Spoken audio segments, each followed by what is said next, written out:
Chapter 2555. All new Night Division. Lorraine nodded to Xianxia's request and promptly left to retrieve the relevant information. After a short moment, the senior administrator returned with a thick book, placing it on the table before him. "There's so many?" Xianxia asked, glancing down at the tome.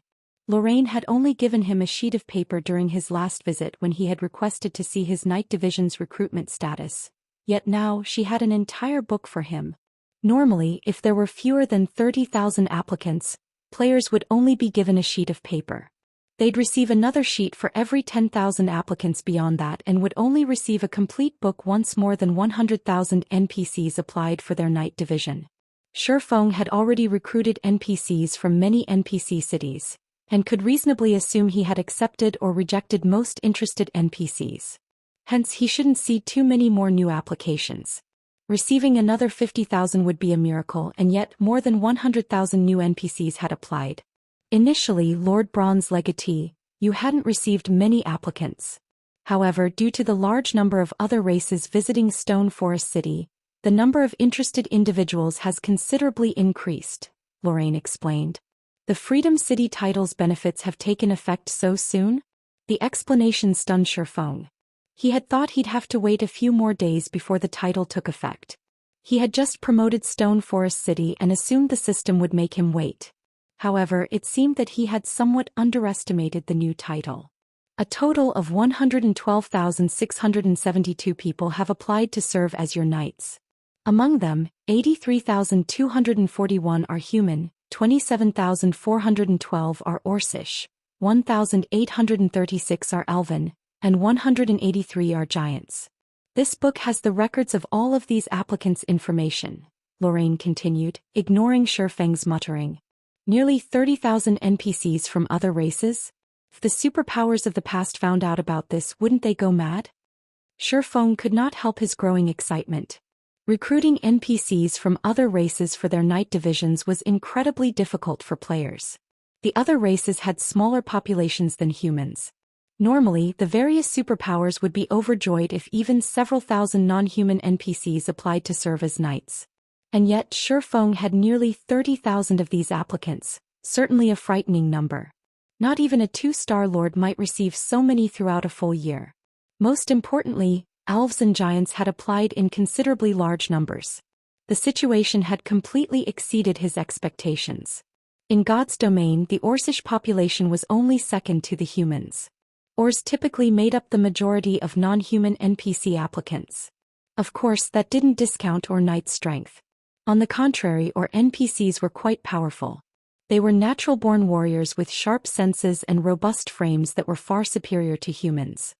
Excluding heroes, human fighters were no match for Or fighters of the same level and tier.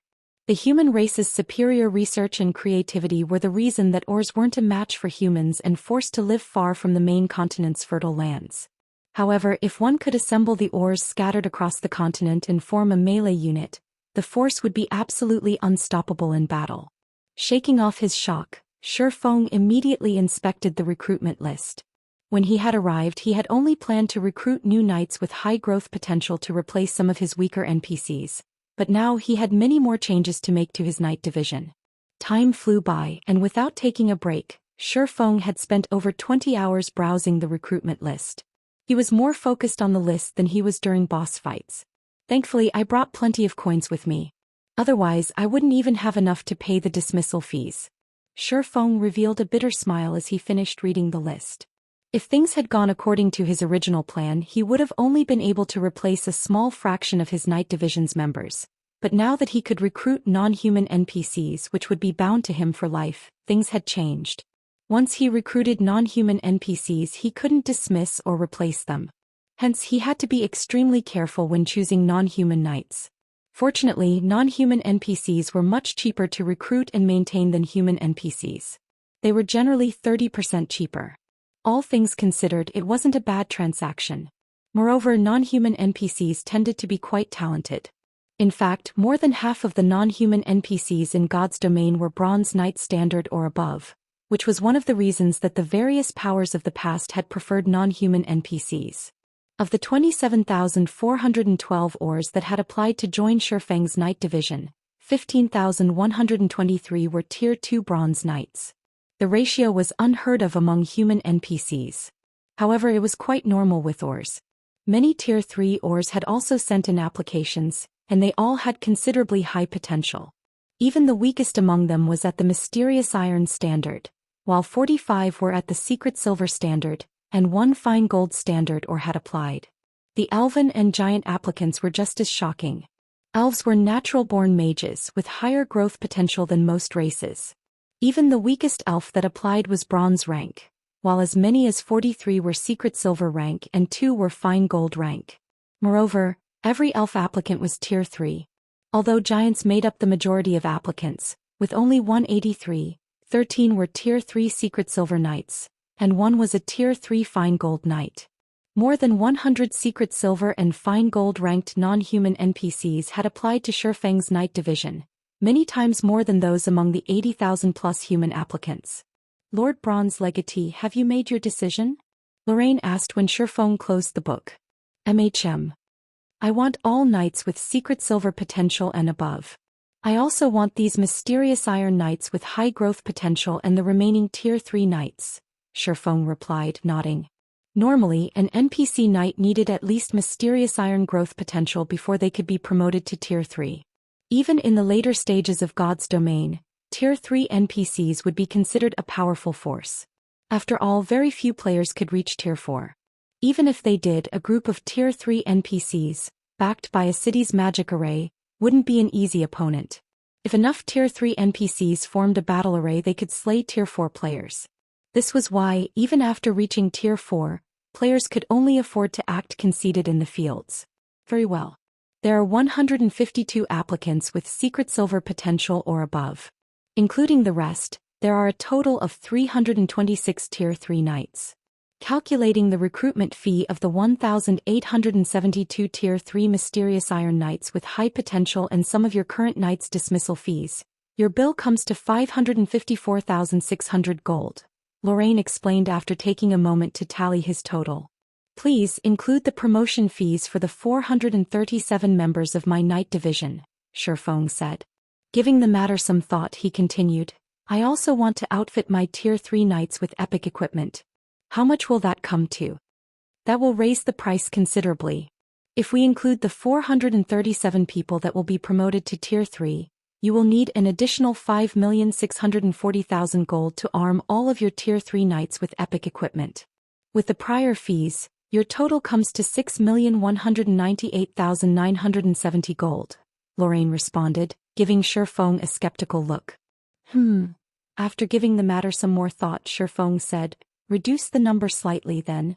I'll take 1,150 sets. That won't be a problem. Your total will be 5,158,970 gold. Once we process the payment, the merchandise will be delivered within 3 hours. The new knights will arrive at your city lord's mansion within 1 hour, Lorraine calmly stated. Shifeng then nearly emptied his bag of coins, and in the blink of an eye he was once again a pauper. Nurturing a knight division really is expensive. It's no wonder why all of the superpowers that had knight divisions were poor, Shifeng muttered, bitterly smiling at the less than 3,000 gold in his bag. While Shifeng upgraded his knight division, in a remote canyon in the distant Cold Spring Forest, a group of black-clad magical class players chanted an incantation along the edge of a gigantic magic array. The array covered a 200-yard radius, and in its center stood an indifferent handsome youth with a night-black crystal in his left hand, while writing a series of divine runes with his right. With each line of completed runes, a shard broke off of the crystal and disintegrated. Read latest chapters at Wuxia World. When the crystal was nearly gone, the youth completed the final line of divine runes. Suddenly, the sky above the magic array split, and a colossal door dropped from the spatial tear. The door was over 100 meters tall and covered in ancient runes, radiating a mighty aura that made everyone nearby shudder. Once the door landed, it began to part down the middle. Excellent! It's complete! Flaming Light exclaimed as the door began to open. He then glanced at the middle-aged man standing nearby and said, Heart, notify the various powers and tell them that the door is open. Whether they cherish this opportunity or not is up to them. Understood. Furious Heart respectfully responded, crossing the threshold with his team. Chapter 2556, Crazy Freedom Hotel Cold Spring Forest, Stone Forest City. As news regarding Stone Forest City spread to more independent players, the number of small adventurer teams visiting the city continued to increase. Less than a day after the city's reopening, it had become somewhat crowded, and even more players had lined up to enter the city. A 6-man party of cloaked players, all radiating darkness energy, stood among the long line, and none of the nearby players even dared to take half a step closer to them. Those players' killing intent is so strong. Not even dark players who constantly slaughter others in the fields have such intense hostility. Who are those people? Their killing intent isn't the only thing that's intense. Look at their equipment. They might have concealed the glow effect, but all of their items are engraved with magic runes. Their equipment should be fine gold rank or higher. Level 105 fine gold equipment. Not even the various superpowers main force members necessarily have such top-tier items. Although the independent players nearby were afraid of the 6-man party, they couldn't help but envy the party's equipment. Ever since mainstream players had reached level 100, demand for level 100 plus secret silver weapons and equipment had skyrocketed, but supply remained incredibly low. Thus, these items' prices had substantially increased. Not even ordinary expert players could afford level 100 plus fine gold weapons or equipment. Even the various superpowers main force members would throw a party if they acquired just one such weapon or equipment piece. However, the weakest piece the 6-man party wore was level 105 fine gold rank, and all of their equipment bore magic runes. To ordinary players the equipment was divine. Despite noticing the surrounding players' envious looks, the members of the 6-man party didn't respond. I guess the main continent's ordinary experts don't amount to much. Not only do they have such poor weapons and equipment, but they don't even know about magic enhancement. Once the army has gathered, the Dark World will likely claim this area as new territory in the blink of an eye. A gray-clad, Tier 3 cursemancer with a military haircut disdainfully dismissed as he glanced at the independent experts around him. You shouldn't say such things, Old Flash. After all, the environment in this area is no match for what we have in the Dark World. These players only have to worry about monsters in the fields, while we are always on the lookout for monster and player ambushes. It's only natural that our world's players have developed so much faster. A middle-aged, bearded man with simple features chided, chuckling. Besides, ordinary experts are just that. The various major powers experts are much stronger. Otherwise, our two guilds wouldn't have signed a non-interference pact with Zero Wing. I guess, but I still don't get why our guilds wanted to partner with Zero Wing in the first place. You must have seen how powerful that army was on our way here. How could Zero Wing possibly stop that kind of force? We shouldn't have a reason to pay Zero Wing 500,000 darkness crystals. The cursemancer named Magic Flash grumbled. 500,000 darkness crystals was no small price, even to their guilds. They certainly weren't worth a non-interference agreement from Zero Wing in their fight for resources in Cold Spring Forest. The only thing Zero Wing could do when facing the Dark World's countless players was hold inside the city. I don't know, but the higher-ups have their own reasons. We just need to complete the task they've assigned us, the middle-aged man said, shaking his head. In all honesty, the situation confused him too. The number of Dark World players preparing to invade Cold Spring Forest was no laughing matter. Several million players had already joined the invading army and more were on their way. News of the open pathway had just begun to spread, and it would take time for the information to reach the far corners of the Dark World. Based on their guild's estimates, the army should easily include tens of millions of players, possibly over 100 million. Not even the neighboring kingdoms and empires stood a chance against such a force, much less Zero Wing. The Dark World's army would definitely cause a massive commotion when it arrived on the main continent. While Dark Rhapsody and Deity Society's members conversed, they crossed Stone Forest City's gates. The mana here sure is dense. If Dark Rhapsody's guild cities had this much mana, we'd easily become the #1 guild in the Dark World. Magic Flash noticed, envious when he felt the mesmerizing mana in the air. It is certainly astonishing. It's no wonder why so many superpowers want this city, the bearded middle-aged man replied. What a pity. If Demon's Heart hadn't opened the Dark World's portal in Cold Spring Forest, Zero Wing might have become a massive threat to the various superpowers. Magic Flash said, glancing around at the crowd of players and NPC merchants. Seeing so many people, he more or less understood why his superiors had decided to ally with Zero Wing. Stone Forest City was no less prosperous than major NPC cities.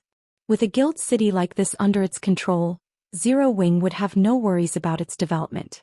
Since Cold Spring Forest was a level 100 neutral map, every player here had a certain degree of strength.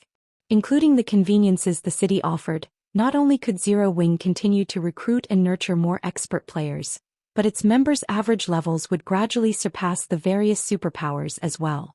Zero Wing definitely had the potential to become a titan in God's domain. Maybe, but we shouldn't dwell on it. We should hurry and contact Zero Wing. The sooner we get this done, the sooner we can return. If we wait and miss the invasion, it'll become more difficult to establish ourselves in Cold Spring Forest later, the middle-aged man cautioned. I've already contacted the guild. They said we should head toward the tallest building on the main street. Once we're there, someone will take us to meet their guild leader, Magic Flash said. You mean that building? The middle-aged man asked, pointing to the Freedom Hotel in the center of the city. Astonished, he continued, I'm impressed that Zero Wing managed to erect such a tall building. The tallest building either of our guilds has constructed is only a little over 50 meters tall, but that thing is at least 150. So what if it's tall? Someone is still going to take it from them, Magic Flash growled, sneering. The middle-aged man didn't try to refute Magic Flash's assumption. Such a tall building would only be useful for visual impact. Zero Wing would have been far better off spending its money to strengthen its members, in his opinion. Strength meant everything in God's domain. The cloaked players then made their way toward the hotel. They didn't take long to reach it, and when they did, they noticed a long line of players both inside and outside of the Freedom Hotel. Many of the players in line were Tier 3 experts, and some of their auras even made Magic Flash and his companions shudder with fear. There were dozens of those experts too. Even more surprising, every one of those experts obediently stood in line before the Freedom Hotel's front desk. The scene stupefied Magic Flash and his party. Normally, such experts could act as vice commanders, even commanders of their guild's legions. Players of their caliber warranted respect, regardless of where they were, yet they waited in line with a bunch of ordinary players. What was happening here? Moreover, Magic Flash's party was confused by the fact that every one of those experts, including the peak experts, seemed excited and grateful to receive one of the Freedom Hotel's room tokens from the front desk. Suddenly, Gentle Snow approached the cloaked party asking, Are you representatives from Dark Rhapsody and Deity Society? That's right, we are, the middle-aged man confirmed, nodding as he spotted the Zero Wing emblem Gentle Snow wore. He was more than a little surprised when he sensed Gentle Snow's powerful aura. In that case, please follow me.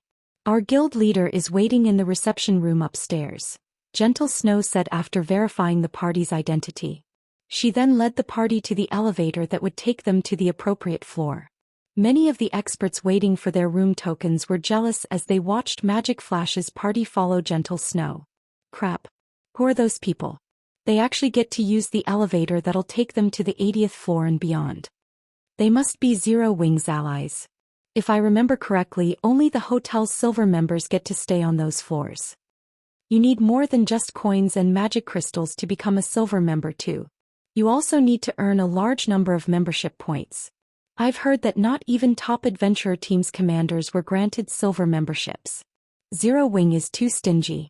It actually wants us to earn points just to stay in this hotel. I wonder when I'll earn enough to become a silver member. It's not all that unusual. There are only a limited number of rooms available after all, and I've heard that the advanced rooms on the 80th floor and above are amazing.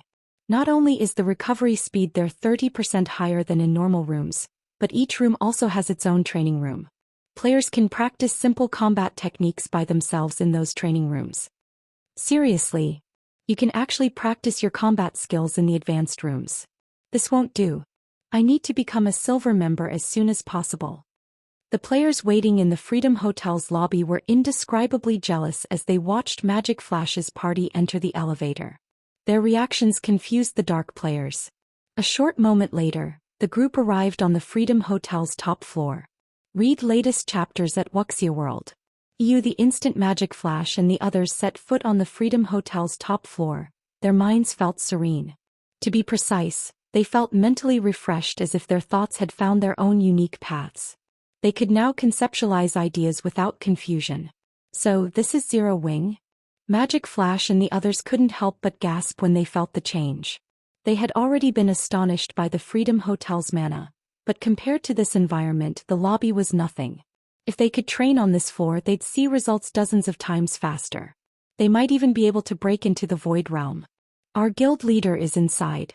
Please go in, Gentle Snow said, not surprised in the slightest to see the 6 players' astonished expressions. She simply smiled as she opened the reception room's doors. Chapter 2557, Astonishing Foundations. Gentle Snow's request yanked Magic Flash and the others from their reverie, and they walked into the VIP reception room with awkward expressions. As they entered the room, however, they were once again left speechless. The refreshed sensation they had enjoyed in the hall had been amazing, but it was amplified several times the moment they set foot in the reception room. The strange energy in the room was clearly denser than in the hall. If they could train inside this reception room for a few days, their combat standards would reach the next level. Even the various powers would treat a room like this like a sacred training ground, barring entry to anyone other than core members, and yet, Zero Wing used it as a reception room. Extravagance. This was too extravagant. A male swordsman reclined on one of the sofas in the reception room, wearing a simple set of equipment and a black cloak across his back. Opposite of the swordsman was a woman who had barely reached level 100. The woman radiated no aura whatsoever and looked even weaker than ordinary players. However, the advanced Master Forger's insignia the woman wore was extraordinarily eye-catching. The woman was none other than Melancholic Smile, who had been busy managing the candlelight trading firm. After long hours of crafting and frantic research, she had successfully become an advanced Master Forger as well. Guild leader, this is our current limit. The forging techniques involved are simply too delicate and complex. Crafting a successful product in a short time is impossible, I'm afraid. Melancholic Smile disappointedly insisted as she placed several pieces of equipment on the table between her and Shifeng. The moment she did, Magic Flash and the others' eyes widened in shock. Not only were the several equipment pieces part of the same set, but they also carried the glow of fine gold equipment. In other words, the equipment placed on the table was a fine gold set equipment. Moreover, it was a level 100 plus fine gold set equipment. Even Dark Rhapsody and Deity Society had only found a few sets, yet Zero Wing could craft it, and based on Melancholic Smile's comment, that was a failed product. Meanwhile, as Magic Flash's party entered the reception room, Shifeng's gaze shifted to his guests. You must be Dark Rhapsody and Deity Society's representatives. Please have a seat, Shifeng said. When he noticed that Magic Flash's group couldn't pull their eyes from the failed items on the table, he chuckled and said, It seems you are very interested in this Dark Demon set. After returning to Stone Forest City, he had immediately instructed Gentle Snow to pass the Dark Demon set forging design to Melancholic Smile for research and production. He had enough responsibilities at the moment and didn't have the time to forge the set equipment himself. In contrast, Melancholic Smile could and did devote her free time to forging. Hence she improved her skills a lot faster than Shifeng could. She had even become an advanced Master Forger before he had. The candlelight trading firm also had Cream Coco, who focused all of her time on forging since she didn't have any management duties as Melancholic Smile did. She improved even faster than Melancholic Smile and had become the first advanced Master Forger in candlelight. Now the trading firm had two. Unfortunately, the Dark Demon set proved far more difficult to produce than Shifeng had expected, and even after working together, Cream Coco and Melancholic Smile had barely managed to craft one fine gold set. Moreover, their production success rate wasn't particularly high. Even after involving all sorts of tools and rare materials, they had only managed to raise their success rate to 50%. I apologize for our earlier rude behavior. The bearded middle-aged man from Deity Society hurriedly apologized. It's just that level 100 plus fine gold set equipment is a truly rare sight. I had never imagined that Zero Wing was capable of crafting such equipment. It surprised me, but rest assured, we won't reveal this secret to anyone. It's fine. This doesn't need to be a secret. Since Dark Rhapsody, Deity Society and Zero Wing are allies, you don't need to behave like outsiders. If you are interested, I can sell you a few sets, Shifeng nonchalantly offered. Zero Wing's possession of the Dark Demon set forging design had already been exposed. Only news of it hadn't reached the eastern continent. Hence there was no need to keep it a secret.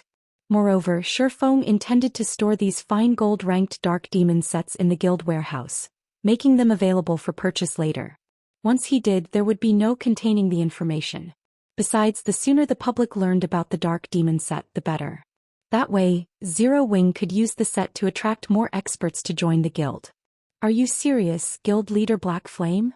Magic Flash could not help but ask. That was a level 100 plus fine gold set equipment they were talking about. If he could get his hands on such a set, his combat power would increase by at least 30%. He might even catch up to peak experts of the same level. Of course, Shifeng said, smiling when he saw the passionate light in Magic Flash's gaze. However, it won't be cheap and I won't sell them for coins.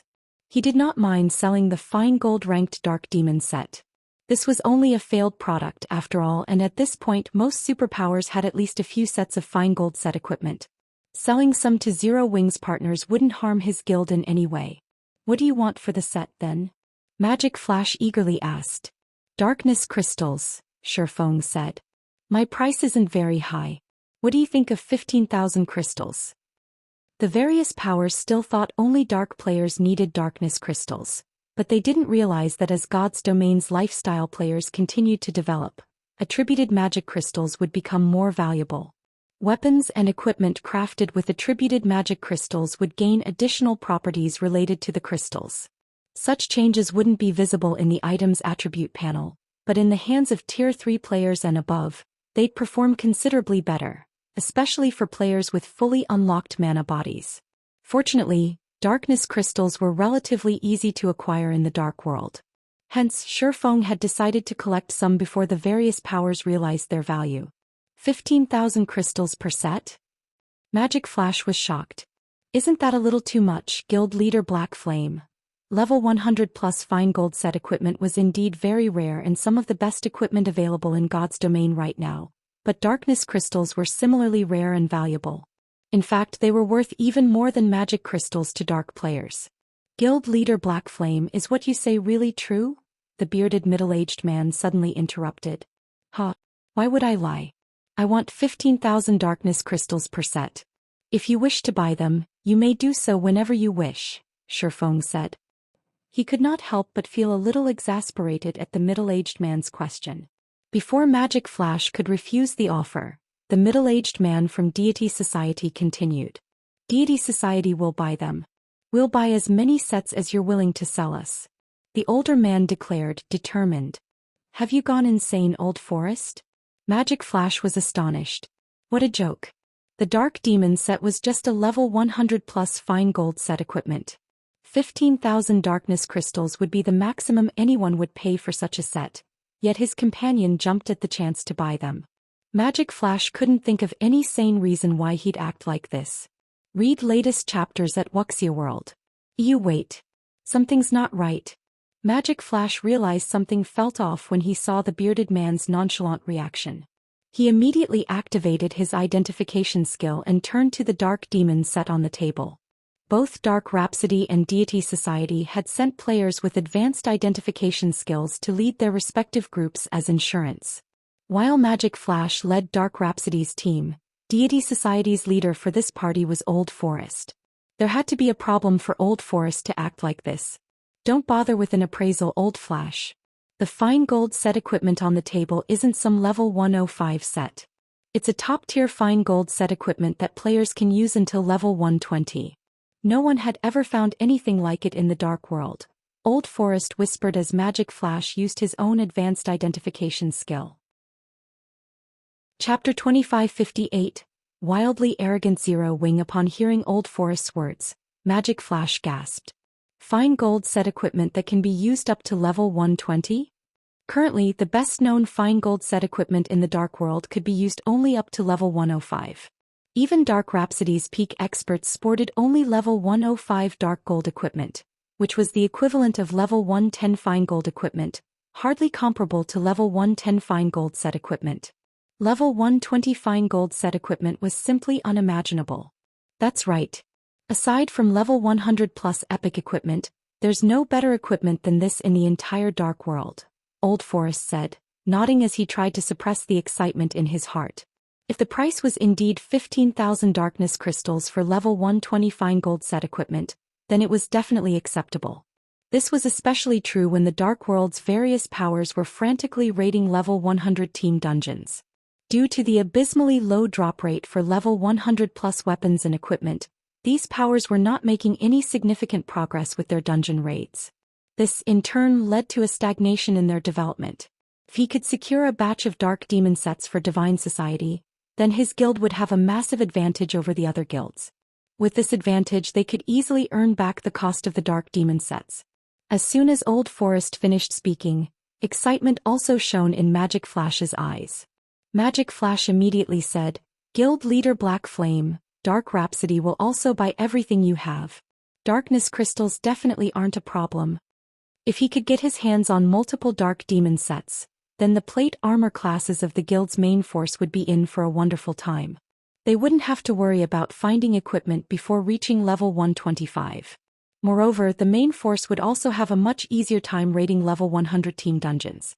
In fact, Dark Rhapsody might even become the first guild in the Dark World to clear a 100-man level 100 team dungeon. The Dark Demon sets production is much more difficult than you think. I don't have many sets available. Even now, we have managed to produce only 4 sets, Shifeng said, chuckling at the longing expressions of the two people before him. Shifeng wished he could produce as many Dark Demon sets as he wanted. However, the Dark Demon set was actually level 110 to level 120 Dark Gold set equipment.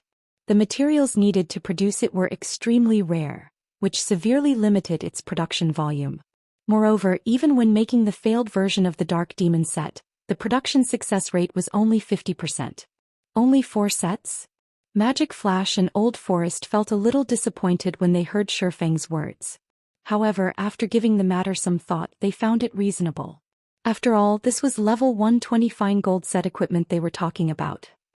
If it were so easy to produce, Zero Wing would be invincible. Of course, it isn't exactly impossible if your two guilds wish to purchase them in large quantities, Shifeng said, smiling when he saw the disappointment on the two men's faces. Upon hearing Shifeng's words, Old Forest immediately understood what Shifeng was insinuating. Without hesitation he replied, "Guild leader Black Flame, please state your conditions.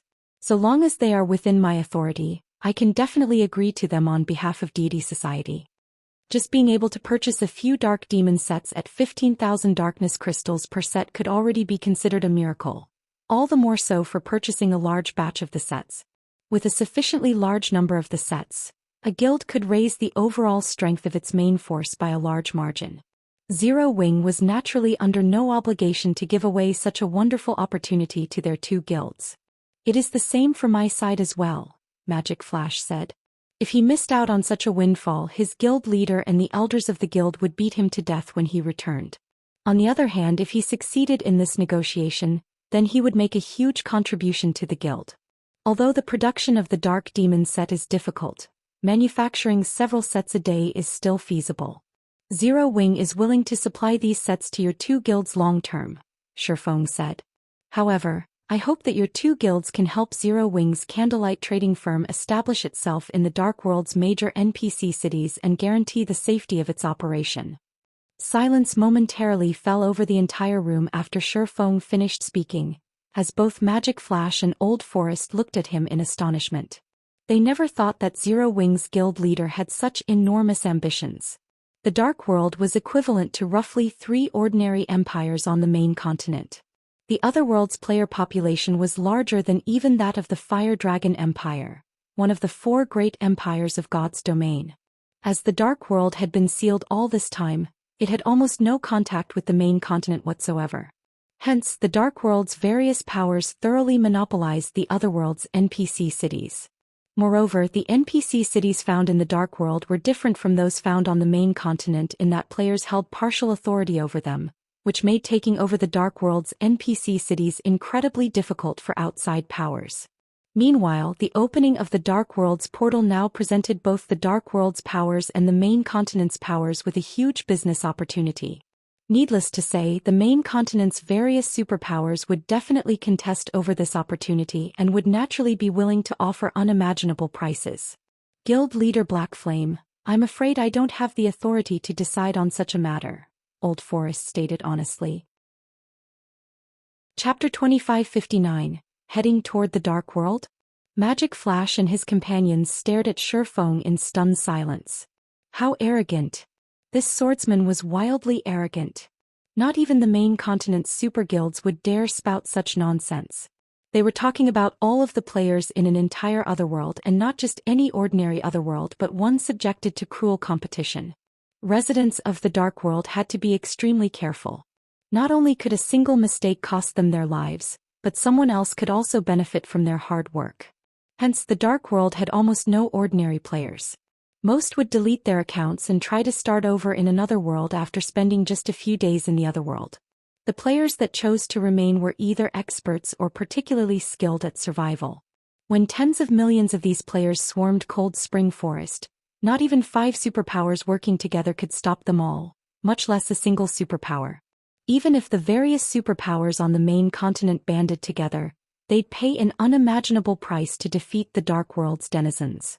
Their losses might be severe enough to cause their eventual collapse. Shifeng, however, had just declared that Zero Wing could take control of the Dark World's portal. For a moment, Magic Flash and his party wondered if this swordsman had lost his mind. Did the man assume that he owned God's domain? Guild leader Black Flame, I don't mean to doubt you, but this matter does involve too many interests. I do not have the authority to agree to such a deal, Old Forest insisted. After taking in a deep breath, he continued, only my guild leader can preside over this matter. The most I can do is inform him of your offer. I cannot say whether or not he'll agree. That's right. Why don't we return and discuss this with our guild leaders for now? Later we'll return with the results of those discussions, Magic Flash suggested, nodding in agreement. Inwardly, however, he had already decided that Shifeng was a lunatic. While the Dark Demon set might be valuable, obtaining fine gold set equipment wouldn't be an issue once their guilds began to negotiate alliances with the various superpowers. The only downside was that the various superpowers couldn't provide fine gold set equipment that players could use until level 120. However, it would be more than enough to raid team dungeons and grind for levels. Even as a lifestyle player, Melancholic Smile could tell that Magic Flash and Old Forest were making perfunctory promises, let alone Shifeng, whose 5 senses had already reached their limits. I understand. With so many interests involved, reaching a swift decision will be very difficult for your 2 guilds. Zero Wing isn't in a rush, so I have no problems waiting for you to relay the situation to your guild leaders, Shifeng calmly agreed. Please rest assured, guild leader Black Flame. We'll inform our guild leaders upon our return, Old Forest said, nodding. Following which, Magic Frost and Old Forest each handed Shifeng their promised 250,000 darkness crystals before leaving the Freedom Hotel and making their way back to the Dark World. Once they left, Gentle Snow frowned. Guild leader, now that the Dark World's portal has opened, should we restrict our guild members' range of activity? Gentle Snow asked. She hadn't expected the portal to open so quickly. Fortunately, Zero Wing had reached an agreement with Dark Rhapsody and Deity Society regarding the Darkness Crystal's delivery as soon as it did. Otherwise, Zero Wing wouldn't have known when the portal opened and would have lost its opportunity to prepare for battle. That won't be necessary. Since the Dark World's portal is open, we should visit this other world. Contact Fire's team and the Hell Legion and inform them to gather, Shifeng said, chuckling. Are we really going there? Shifeng's decision surprised her. When Shifeng had declared his intentions to Dark Rhapsody and Deity Society's representatives, she hadn't thought it was nonsense in the least. As long as Zero Wing had enough time, it was entirely possible. Not only did the guild now have the Freedom Hotel, but the guild as a whole also earned a daily net profit of more than 100,000 gold. Moreover, Zero Wing's coin and magic crystal income would continue to increase as Stone Forest City's player population did. With the Freedom Hotel to attract players, more expert players would flood into the city as well. With so many advantages, growing until it ruled Cold Spring Forest with an iron fist was entirely possible. Now, however, including the Hell Legion, Zero Wing only had a little over 500 Tier 3 experts under its command. Even if they included the 600 or so Tier 3 knights, they weren't powerful enough to challenge the Dark World in its entirety. We're heading there now. If we don't hurry, it'll be too late, Shifeng stated, determination lacing his tone. All right. I'll notify Fire and the others, Gentle Snow answered. Although she didn't understand what Shifeng intended, they shouldn't have any problems surviving. Melancholic, how is the construction of the Crimson Dragon flying ships coming along? Shifeng asked, turning to the Candlelight's manager. Excluding the one in your possession, we have a total of 5 Crimson Dragon flying ships ready, Melancholic Smile proudly informed him. Although more players now had flying mounts of their own, 5 flying ships were more than enough for Zero Wing to rule the skies. Not one of God's domain's other powers could threaten the guild in the air. Good. Get them ready, Shifeng said, nodding. While Gentle Snow and Melancholic Smile saw to their preparations, Magic Flash and his team flew back to the Dark World's portal atop their darkness bats. Upon their return to their home Otherworld, they noticed the swarm of dark players and tents filling the gravel plain 1,000 yards ahead. There were easily millions of dark players in the camp. Every one of these dark players practically vibrated with darkness energy and bloodlust, and even the lowest leveled among them was level 105. Quite a few were also Tier 3 experts. We haven't been gone that long, yet so many more have already gathered? Magic Flash exclaimed, watching the massive crowd below. From what he could tell, at least 4 or 5 million players had set up in the camp. In comparison, the several tens of thousands of players Dark Rhapsody had dispatched were nothing. When Magic Flash thought back to Shifeng's arrogant claim, he couldn't help but view the man as even more of a fool. However, Magic Flash and Old Forest continued to carry out their duties and inform their higher-ups of Shifeng's proposal. Within a conference tent containing hundreds of players, Black Flame is insane. Now that the Dark World's portal has opened, he'll have a hard time just protecting himself, yet he has designs on our Otherworld? When Blue Rainbow, the female Dark Knight from Dark Rhapsody, heard Magic Flash and Old Forest's report, she could not help but laugh. It's probably because he hasn't seen the gathered army yet. Once he does, like the various superpowers from earlier, he'll likely abandon the naive thought, Deity Society's Elder Gold replied, similarly smiling. A few superpowers who had been informed of the portal's opening had sent representatives to the Dark World not long ago. They had wanted to negotiate business deals with the Otherworld's various powers, but when they saw the number of dark players waiting for the impending invasion, every one the representatives had dropped their proposals. Those superpowers representatives had realized that the moment the gathered dark players burst through the open portal, even the neighboring kingdoms and empires would be at risk, let alone Cold Spring Forest.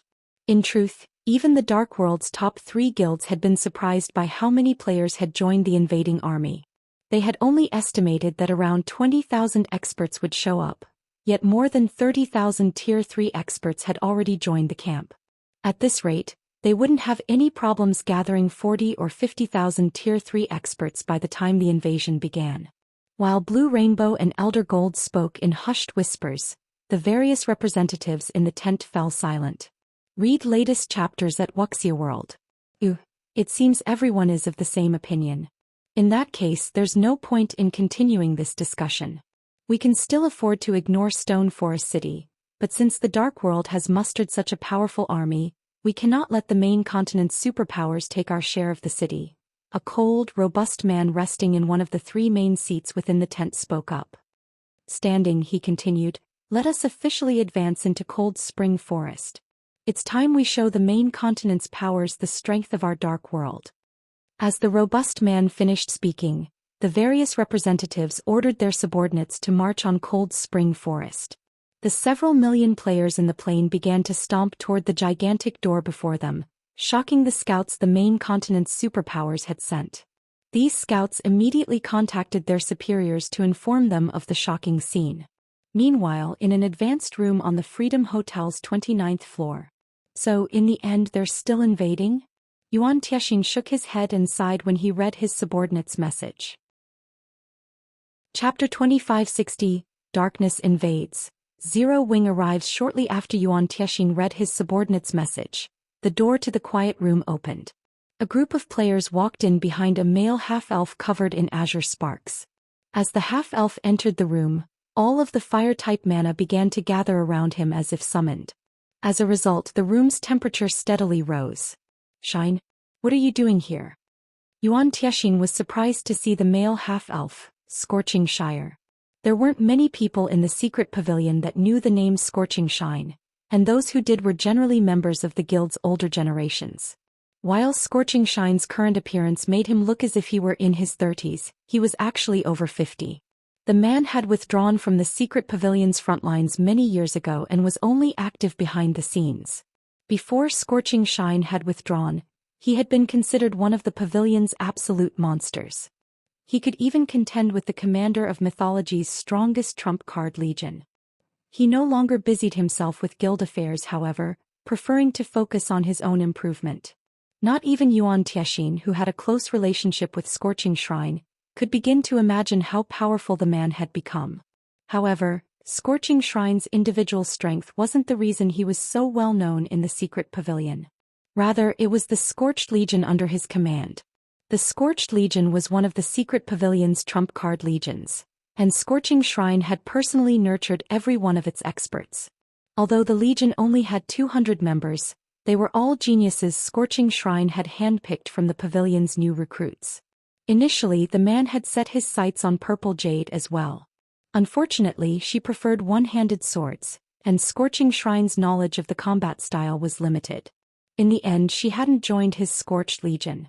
The Scorched Legion was still considered a hidden force, secretly fighting on God's domain's front lines. It existed solely for exploring new maps and almost never meddled in guild affairs. Now, however, Scorching Shine and his legion had come to Stone Forest City, which left Yuan Tiexin a little confused. We received the command from Vice Guild Leader Dawn. Now that the Dark World's portal has opened, she specifically sent me to negotiate with the various superpowers targeting the city, Scorching Shine softly explained. Vice Guild Leader Dawn sent you to take charge of the situation? Hearing the news, Yuan Tiexin breathed a sigh of relief. This is good. With you here, I'm sure those superpowers will show restraint. In that case, Zero Wing might have a chance of fending off their combined assault. Yuan Tiexin had been worried that Dawn Jade had given up on Stone Forest City, but now that the Scorched Legion had arrived, the city had gained an additional layer of defense. The Scorched Legion was no weaker than Netherworld Empire's Hell Legion. In fact, in large-scale combat, the Scorched Legion would easily outperform the Hell Legion since none of its members were human. Aside from half-elves which were particularly skilled with magic, the Legion had half-orc members who were formidable melee fighters. Their combat power was leagues greater than human players of the same level and tier. Of course, the secret pavilion had paid a huge price to ensure that the Scorched Legion's members reached Tier 3 as quickly as possible. Don't get excited just yet. Stone Forest City's recent promotion has made the various superpowers even more desperate to obtain it. Even with my legion here, we can't guarantee that Zero Wing will keep the right to rule Stone Forest City. However, if Zero Wing is willing to hand over some of the city's shares, I'm sure keeping the city under its control won't be a problem, Scorching Shine calmly stated. Let's not waste any more time. The Dark World's players are already marching on Cold Spring Forest. We need to prepare quickly. I'm not familiar with Black Flame, so you'll have to contact him. That won't be a problem. I'll inform Zero Wing right away, Yuan Tiexin agreed, nodding. He then contacted his connections in Zero Wing. The various superpowers' combined force wasn't the most worrisome. Rather, the Dark World's forces warranted more concern. Not even the secret pavilion had expected the Dark World to be so powerful. The Otherworld's invading army had more than 5 million experts, and more than 30,000 of them were Tier 3 experts. The army also had more than 50 flying mounts, and to make matters worse, these numbers only grew as time passed. If this army were allowed to flood into Cold Spring Forest, the consequences would be dire. Shortly after Yuan Tiexin contacted Zero Wing, however, he froze in shock. Old Yuan, has something happened with Zero Wing? Scorching Shine asked, his curiosity piqued when he noticed his old comrade's stunned expression. Not long ago, Black Flame led a team to the Dark World's portal. He plans to negotiate with the Dark World's players, Yuan Tiexin grimly explained. Negotiate with the Dark World's players? The news dazed Scorching Shrine as well. He then looked at Yuan Tiexin and asked, are you sure Black Flame's brain is working properly? What a joke. With the portal to the Dark World open, the Otherworld's players were like a pack of starving wolves that had just spotted fresh meat. They'd pounce on anyone they encountered, not wait for negotiations.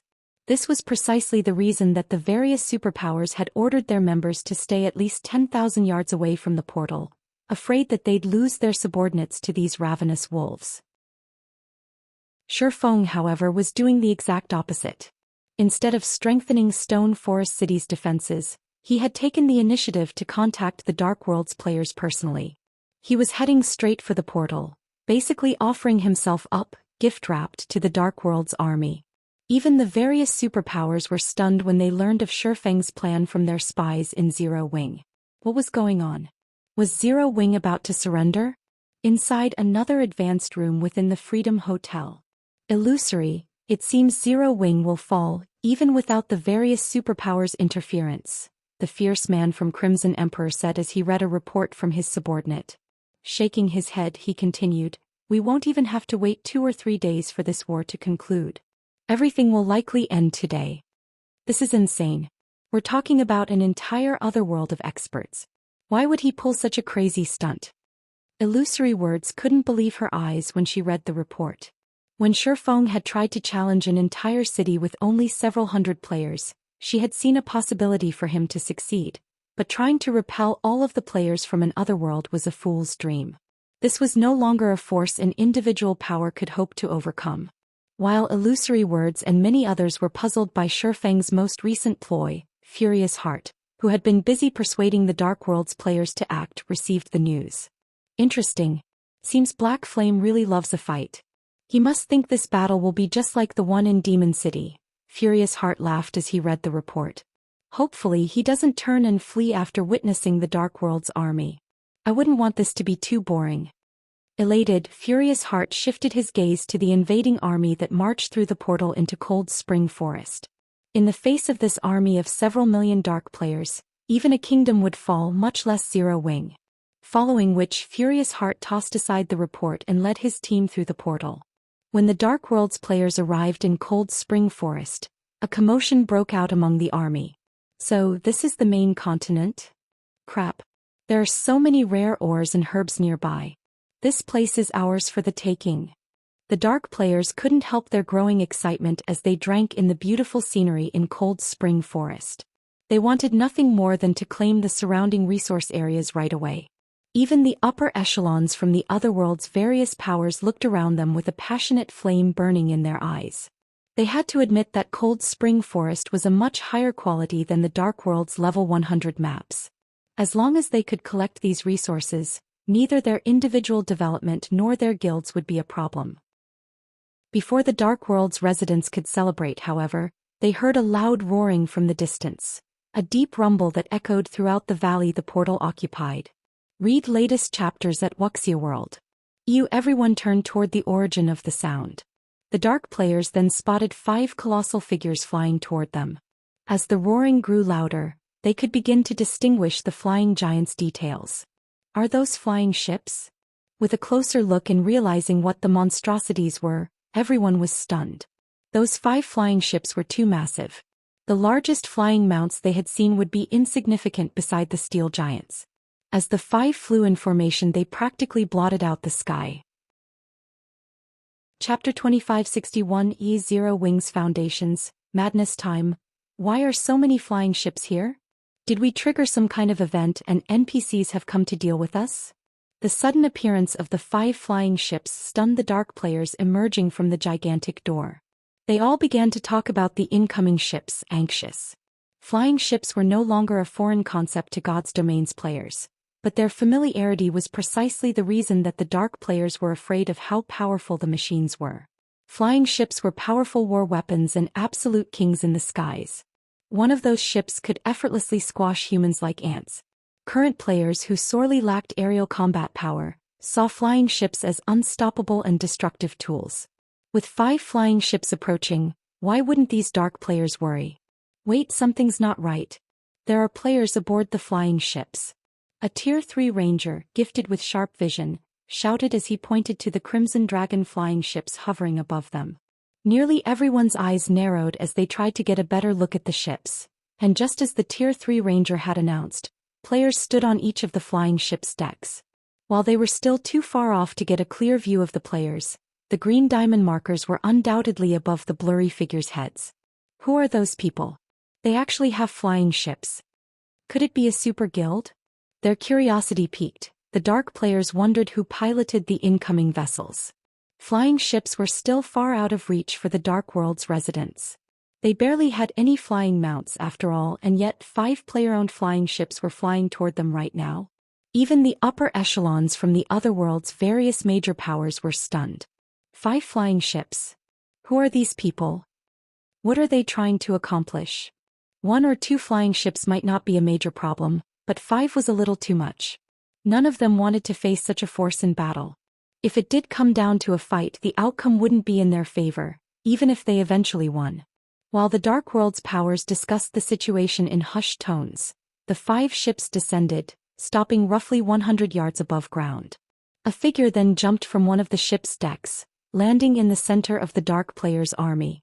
The players on the ground unconsciously stepped back, quickly clearing the way for the figure to land unhindered. As the figure landed, the various powers' upper echelons stared with wide, shocked eyes, particularly Magic Flash and Old Forest, who had just returned from their trip to Stone Forest City. The individual who had jumped from one of the flying ships was none other than Zero Wing's guild leader, Black Flame. It's him. Impossible. When Magic Flash and Old Forest saw Shifeng's familiar face, they couldn't believe their eyes. Any power capable of owning 5 flying ships had to be a superpower with heaven-defying strength in their opinions. And yet, the reality was that Zero Wing, a guild at risk of obliteration, was responsible for this display. How could they possibly believe this? Sure enough, it is Zero Wing, Blue Rainbow thought, standing behind Magic Flash. Unlike the 2 representatives, she didn't seem all that surprised to see Shifeng. Is this why he is so confident? The Dark World's general populace considered flying ships to be out of players' reach, but when Dark Rhapsody had investigated Zero Wing's background, it had discovered that the guild owned multiple ships. This was why Shifeng had failed to surprise her. Of course, she wasn't entirely unfazed. She was a little shocked to discover that Zero Wing had as many as 5 fling ships. It was a few more than her guild's reports had stated. When Furious Heart saw this, his lips formed a tight frown. Intense rage and fear flashed in his eyes as he watched Shifeng. How is this possible? How does Zero Wing have so many flying ships? Furious Heart's eyes were bloodshot as he stared at the steel giants in the air. His guild had already been concerned when they received the report mentioning 3 flying ships in Zero Wing's possession. Now that he knew the guild had 2 more than that, Stone Forest City would be much more difficult to deal with. As the Dark World's major powers recognized Shifeng and were astonished over his guild's foundations, an indifferent, robust man emerged from the crowd. The instant he stepped forward, he attracted all of the major powers' attention, and everyone watched him with respectful gazes. This robust man was Dawn Dominance, World Domination's guild leader. He was a legend in the Dark World. Not only had he single-handedly developed world domination to become one of the Otherworld's top 3 guilds, but he was also one of the Dark World's top-ranked experts. Dawn Dominance was precisely why Dark Rhapsody and Deity Society were so afraid of the up-and-coming world domination. He had even been chosen to preside over the earlier war conference. You must be Zero Wing's guild leader, Black Flame, Dawn Dominance addressed Shifeng. I am Dawn Dominance, World Domination's guild leader. You could say that I'm one of the leaders for the Dark World's invasion into Cold Spring Forest. May I know the reason for your sudden visit, Guild Leader Black Flame? You're correct. I am Black Flame and I've come to inform your Dark World players of something, Shifeng said, nodding. If you wish to persuade us to abandon our conquest of this map, forget about it. The matter was decided the moment the portal opened, Dawn Dominance said. Cold Spring Forest's resources are important to both of us, of which you are well aware, Guild Leader Black Flame. Of course, we also do not wish to antagonize Zero Wing intentionally, but we can only rely on our own strength to get what we need. I hope you understand, Guild Leader Black Flame. As Dawn Dominance finished speaking, the countless Dark players in earshot nodded in agreement. Why should only the main continent's players benefit from Cold Spring Forest's resources? If one wished to acquire leveling resources, they could do so with their own power. Read latest chapters at Wuxia World. Does Black Flame really think he can scare away so many dark players with just 5 flying ships? How naive. Furious Heart laughed softly as he watched Shifeng's distant figure. 5 flying ships was an amazingly powerful force, but if Shifeng thought he could stop several million experts from the Dark World with just this, he was a fool. Moreover, the Dark World's invasion army had over 50 flying mounts. Challenging those flying ships was entirely possible.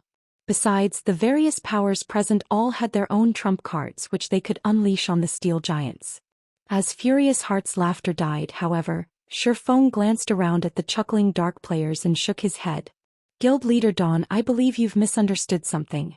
I never had any intention of negotiation with any of you. I am only here to tell you one thing. Shifeng said.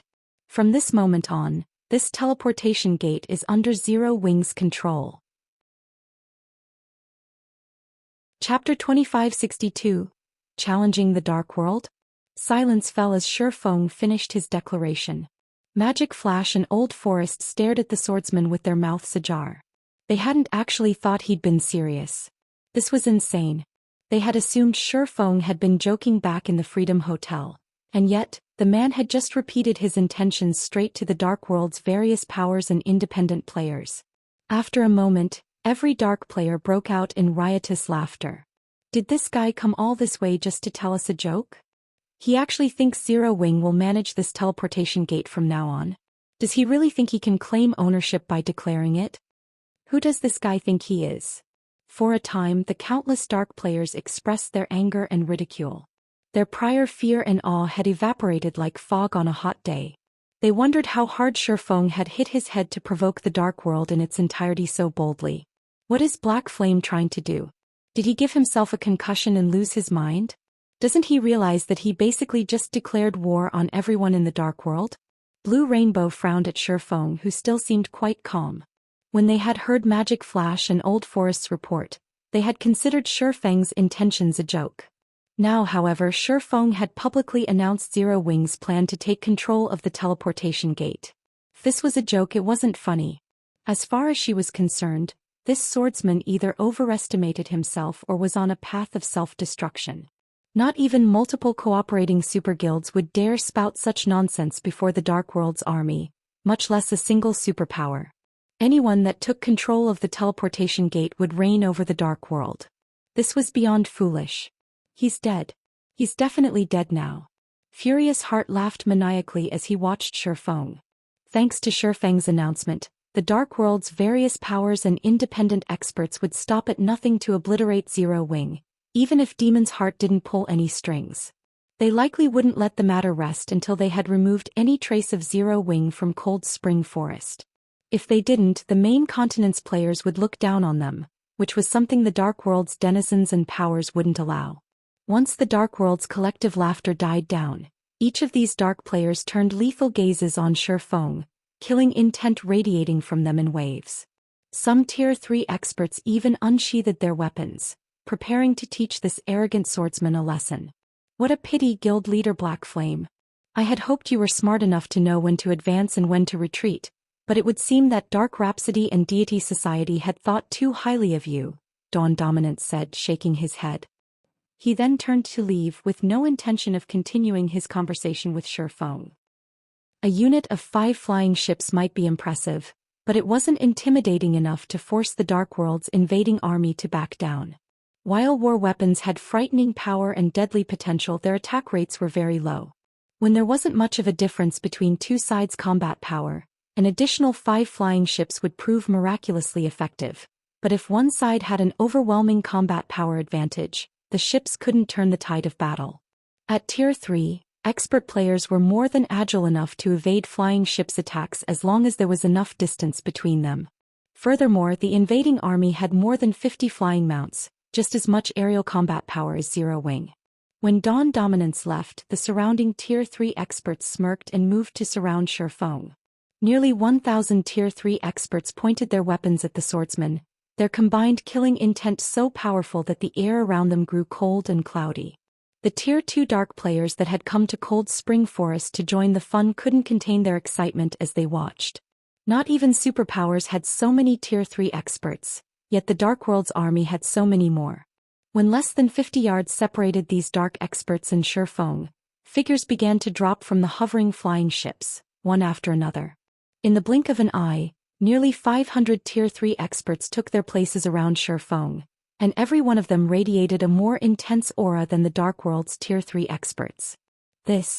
Seeing reinforcements arrive, the encroaching dark players came to a halt. The various major powers spectating upper echelons were similarly astonished. They had never dreamed that Zero Wing could muster such strength. Now that 500 Tier 3 experts had joined the fray, the Dark World's top 3 guilds would be no match for Zero Wing's force, even if they worked together. Including the flying ships still looming above them, engaging in battle now would only invite Zero Wing to slaughter those top 3 guilds. It's no wonder why you dared to spout such nonsense. Zero Wing is actually quite formidable. Dawn Dominance had stopped, turning to glance at the Tier 3 experts around Shifeng, but he shook his head and continued, "However, I'm afraid that still won't be enough to defeat the Dark World." As he finished speaking, more Tier 3 dark players swarmed around Shifeng. In less than 30 seconds, a group of over 6,000 Tier 3 dark players had joined the encirclement. Even Blue Frost and his Zero Wing companions from Shelter 1, all of whom had participated in numerous battles, couldn't help but frown. "Blue, what do you think the guild leader is trying to do? We're not really going to fight against all those people, are we?" Best Reincarnation, the leader of Shelter 1's second party, nervously asked. He had watched and fought in multiple wars involving tens of thousands of players, but compared to the Dark World's army, those forces weren't worth mentioning. Not even an army of tens of thousands would be a warm-up for these 6,000-plus Tier 3 experts. If this force entered the Dark Den, they could sweep through the Otherworld without any trouble. Even if every shelter banded together, they wouldn't survive. Meanwhile, Zero Wing had fewer than 500 Tier 3 experts present, and even with monsters like Fire Dance and Hell Rush, their chances of victory were unknown. "I don't know, but even if we lose this battle, it'll be helpful in the future. Not just anyone gets an opportunity to face such a powerful force," Blue Frost replied with a bitter smile. He had to admit that while Shifeng's behavior was insane, his blood boiled with excitement. After all, who at this stage of the game would dare challenge such a formidable army? Even the main continent's various superpowers were afraid of the Dark World's invading army, but not Zero Wing. If they lost, they'd lose with their pride intact. This was also a super rare opportunity to clash with a large number of Tier 3 experts, and the experience would definitely bolster their future development. Read latest chapters at Wuxia World.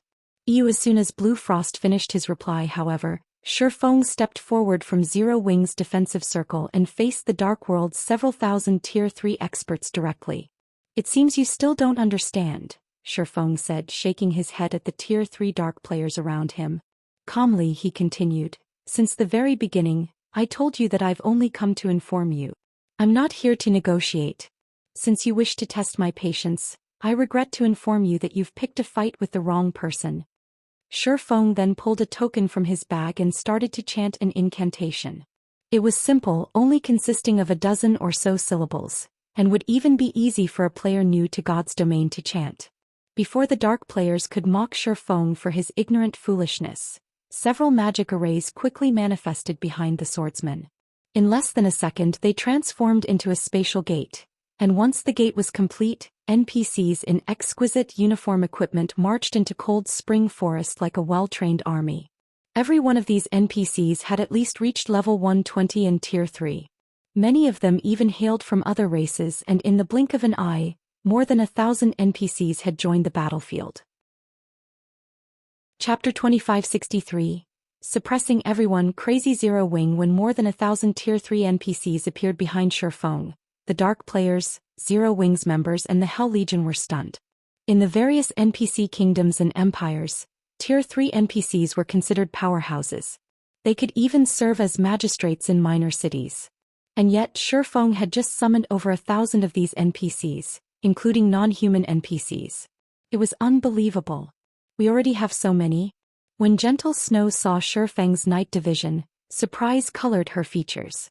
She had known for a while that Shifeng had invested a ton of coins in developing the guild's night division, but she had assumed they'd need a long time to amass and nurture so many Tier 3 NPCs. During Shifeng's visit to the Western continent, she had felt they'd be lucky enough to gain an additional 200 or 300 Tier 3 knights. But contrary to her expectations, they had several times that. With this many Tier 3 knights, not even taking out an army of more than 10,000 Tier 3 players would be a problem, much less defeating the 6,000 Tier 3 dark players before them. The reason was very simple. Not only were NPCs' basic attributes far higher than players of the same level and tier, but they also commanded a large number of skills and spells. Their skill and spell completion rates also triumphed over players. Moreover, as God's domain underwent more system updates, NPCs' intellect and combat standards would improve. At Tier 3, NPCs could already more or less rival Refinement Realm experts, with some surpassing them. This was why even Tier 3 players would receive a one-sided beating if they challenged Tier 3 NPCs. Of course, the biggest difference between the two was NPCs' equipment standards.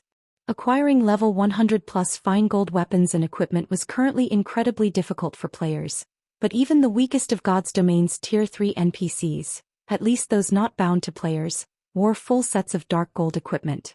Most of Zero Wing's Tier 3 knights, on the other hand, wore epic equipment. Even Tier 3 Void Realm experts would have to flee from these knights, let alone Tier 3 Refinement Realm experts. The surrounding 6,000 plus Tier 3 dark players unconsciously began to retreat. The major powers' upper echelons watched on with grim expressions, astonished. None of them had ever thought Zero Wing's strength would be this frightening. When they had learned throughout their investigations that Zero Wing had nearly 600 Tier 3 knights, the prospect of dealing with the guild had given them huge headaches. If they wanted to capture Stone Forest City, they knew they'd have to work with the main continent's various superpowers. But not only had they just learned that Zero Wing had 5 Crimson Dragon flying ships, but it also had more than twice the reported Tier 3 knights. Just how were they supposed to fight such a force? Is this why he hadn't hesitated to give away 70% of Cold Spring Forest's resource spots? Realization dawned on Blue Rainbow as she watched Shifeng. She had thought the man was insane for giving up so much of Cold Spring Forest and increasing the competition between his guild and the Dark World's various powers, but looking at it now, it seemed she had been sorely mistaken. With so much combat power, no power or player in the Dark World would dare compete with Zero Wing for the remaining 30% of Cold Spring Forest. On the contrary, Dark Rhapsody and Deity Society would have a much harder time controlling their 70%. Most of the two guilds' influence lay in the Dark World, and outside of it they had barely any at all. If the Dark World's players were too afraid to take a bite out of Zero Wing's resource spots, it would only be natural that they'd contest with Dark Rhapsody and Deity Society's territory instead. Damn it! How is this possible? Furious Heart felt as if he were going mad as he gazed at the 1,000-plus Tier 3 NPCs behind Shifeng. He couldn't fathom how Zero Wing had gotten its hand on so many, and everyone wore excellent equipment too. Against such a force, not even an army of more than 10,000 Tier 3 experts would have an advantage. Moreover, the Tier 3 experts that had joined the invading army belonged to the various guilds and adventurer teams. Commanding them like a proper army would prove very difficult. No one wanted to serve as cannon fodder and die a pointless death. If the invading army had had an absolute advantage, overwhelming Zero Wing's experts with their numbers would have been easy, but now that there was such a radical difference between the two sides' strength, the various guilds and adventurer teams' Tier 3 experts wouldn't be so keen to take action. The 1,000-plus NPCs waiting for orders petrified the Dark World's players. They simply stared at Shifeng and his NPCs in silence, stupefying Blue Frost's group. Even the Hell Legion's members were astonished. Before coming here they had accepted their impending deaths. They had been massively outnumbered after all. Even if they were more powerful individually, they wouldn't be able to kill enough players with their limited stamina and concentration. However, none of them had imagined that the situation would develop as it had. The army of several million which had boldly marched into Cold Spring Forest had come to a grinding halt, and none of the Dark World's players dared to step forward. Everyone stood frozen in front of the teleportation gate. After the silence had dragged on for a while, Dawn Dominance emerged from the crowd, presenting himself before Shifeng once more. This time, however, the man didn't look down on Shifeng. Rather, he appeared cautious. Guild leader Blackflame, you truly are amazing. It's no wonder how you established Stone Forest City in Cold Spring Forest. Dawn Dominance said, applauding Shifeng in admiration. Chapter 2564, Crazy? Night Division take action.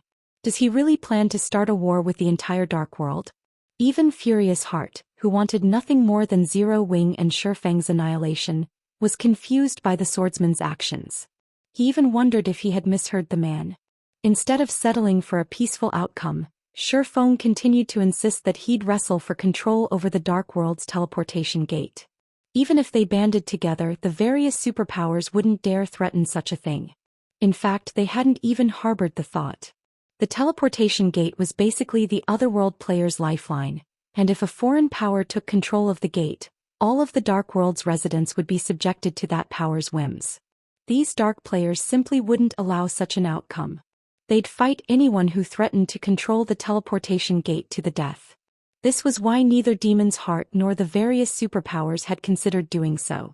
If they tried, not only would they fail, but they'd also throw their lives away in the attempt to control the teleportation gate. And yet, Shifeng didn't just consider it an option. He fully intended to succeed. As Shifeng finished speaking, the dark players around him erupted in an uproar. Is Black Flame insane? He's trying to take control of our world's lifeline. We're already giving up so much by surrendering in the fight for Stone Forest City, yet Black Flame wants a mile after we've given him an inch. Does he really doubt that we'll attack Zero Wing? The fear the Dark World's various major powers and independent players had felt a moment ago vanished. Now only fury flashed in their eyes. They all wanted nothing more than to show Shifeng the consequences for his ignorance. The Dark World players began to close in on Zero Wing's guild leader. Their Tier 3 experts who had decided to avoid a fight moments ago, were now more than eager to teach the swordsman a lesson. 7,000, 9,000, 10,000. In less than a minute, more than 20,000 Tier 3 experts had surrounded Shifeng. Every one of them glared, radiating rage and killing intent. The guild leader's not serious, right? Evening Lotus worriedly asked from beside Blue Frost as she watched more Tier 3 experts gather around them. With the combined strength of Zero Wing's Tier 3 knights, Tier 3 experts, and the Crimson Dragon flying ship, they could at most take on 10,000 Tier 3 experts at a time. Any more and their risk of dying increased substantially. If they had to face all of the Dark World's Tier 3 experts, they'd be finished. Here they didn't have the protection of Stone Forest City. Moreover, NPCs were far more troublesome to resurrect than players. Generally, the various powers only used their NPCSW as a deterrent and avoided sending them into battle unless absolutely necessary. Are you serious, Guild Leader Black Flame? Dawn Dominance asked after taking a deep breath, a cold glint flashing in his eyes. While he could ignore the struggle for Stone Forest City, he couldn't ignore Shifeng's declaration to control the teleportation gate as it involved his guild's continued development. Of course. Shifeng confidently replied. He hadn't actually considered taking control of the Dark World's teleportation gate before today, but times had changed. He had developed his night division far faster than expected, and it was now far stronger than it appeared. Shifeng wouldn't have been able to do anything about the situation if the teleportation gate had opened anywhere else. Since it had opened in Cold Spring Forest, where his night division was based, however, he'd be a fool not to take advantage of it. Due to the Dark World's nature, regular powers and players had an incredibly difficult time establishing themselves in the otherworld. Not even the various super guilds were guaranteed success. Yet, as luck would have it, the Dark World offered an extraordinary amount of attributed resources, and because of this, the various superpowers of his past had done everything in their power to ally with the Dark World's various powers. However, even after paying astronomical sums, those superpowers had only acquired a small number of attributed resources to use in crafting weapons and equipment. If he were to let this opportunity slip through his fingers, he wouldn't likely find another. Good. It seems you've steeled yourself to make the Dark World your enemy, Guild Leader Black Flame. Dawn Dominance said and smiled. Since that is the case, show us what profound move you'll use to stop us. Dawn Dominance's head had begun to ache over surrendering his share of Stone Forest City's benefits. A few thousand Tier 3 experts were certainly no match for Zero Wing's current combat power. He'd need the Dark World's entire strength. Normally, however, persuading his homeworld's major powers and independent powers to dedicate themselves to what was essentially a suicide mission would be impossible. Fortunately, Shi Feng had just given him the opening to succeed with an extremely persuasive bargaining chip, the Dark World's very future. This would be more than enough of a reason for the Dark World's masses to combine their strength. Even if Shi Feng's group fell back to Stone Forest City, they wouldn't be able to stop the other world's forces. Why are you still wasting time with him, Guild Leader Dawn? That's right. He only has a little over 1,000 Tier 3 NPCs. Even if we die and lose a level, we can recover quickly and rejoin the fight. On the other hand, those NPCs will be gone for good once they're dead. Let's see if Black Flame keeps acting so arrogantly once we've gotten rid of his NPCs. The various powers experts and independent players riled themselves up and charged at Shi Feng's group the moment Dawn Dominance finished speaking. Over 20,000 Tier 3 experts and several 100,000 Tier 2 players advanced, their footfalls shaking the entire valley. Despite their bountiful combat experience, the Hell Legion's members grew nervous, watching the incoming force with grim expressions. This battle would be more terrifying than any they had participated in. The Dark World's various powers didn't even prepare any of their trump cards. Relying solely on their numbers, the invading army could intimidate even God's domain's various superpowers. Moreover, some of the Dark players used Tier 3 defensive magic scrolls to cope with potential Tier 4 attacks. This greatly limited how effective the flying ships could be in this fight. Haha. Die. So what if you have over 1,000 Tier 3 NPCs and 5 flying ships? None of them can reach their full potential in such a vast plain. Furious Heart excitedly shouted as he watched the Dark players swarm toward Shi Feng. Every Dark player participating in the army was an expert. They had long since familiarized themselves with large-scale combat and knew how to minimize the damage enemy AoE attacks could deal.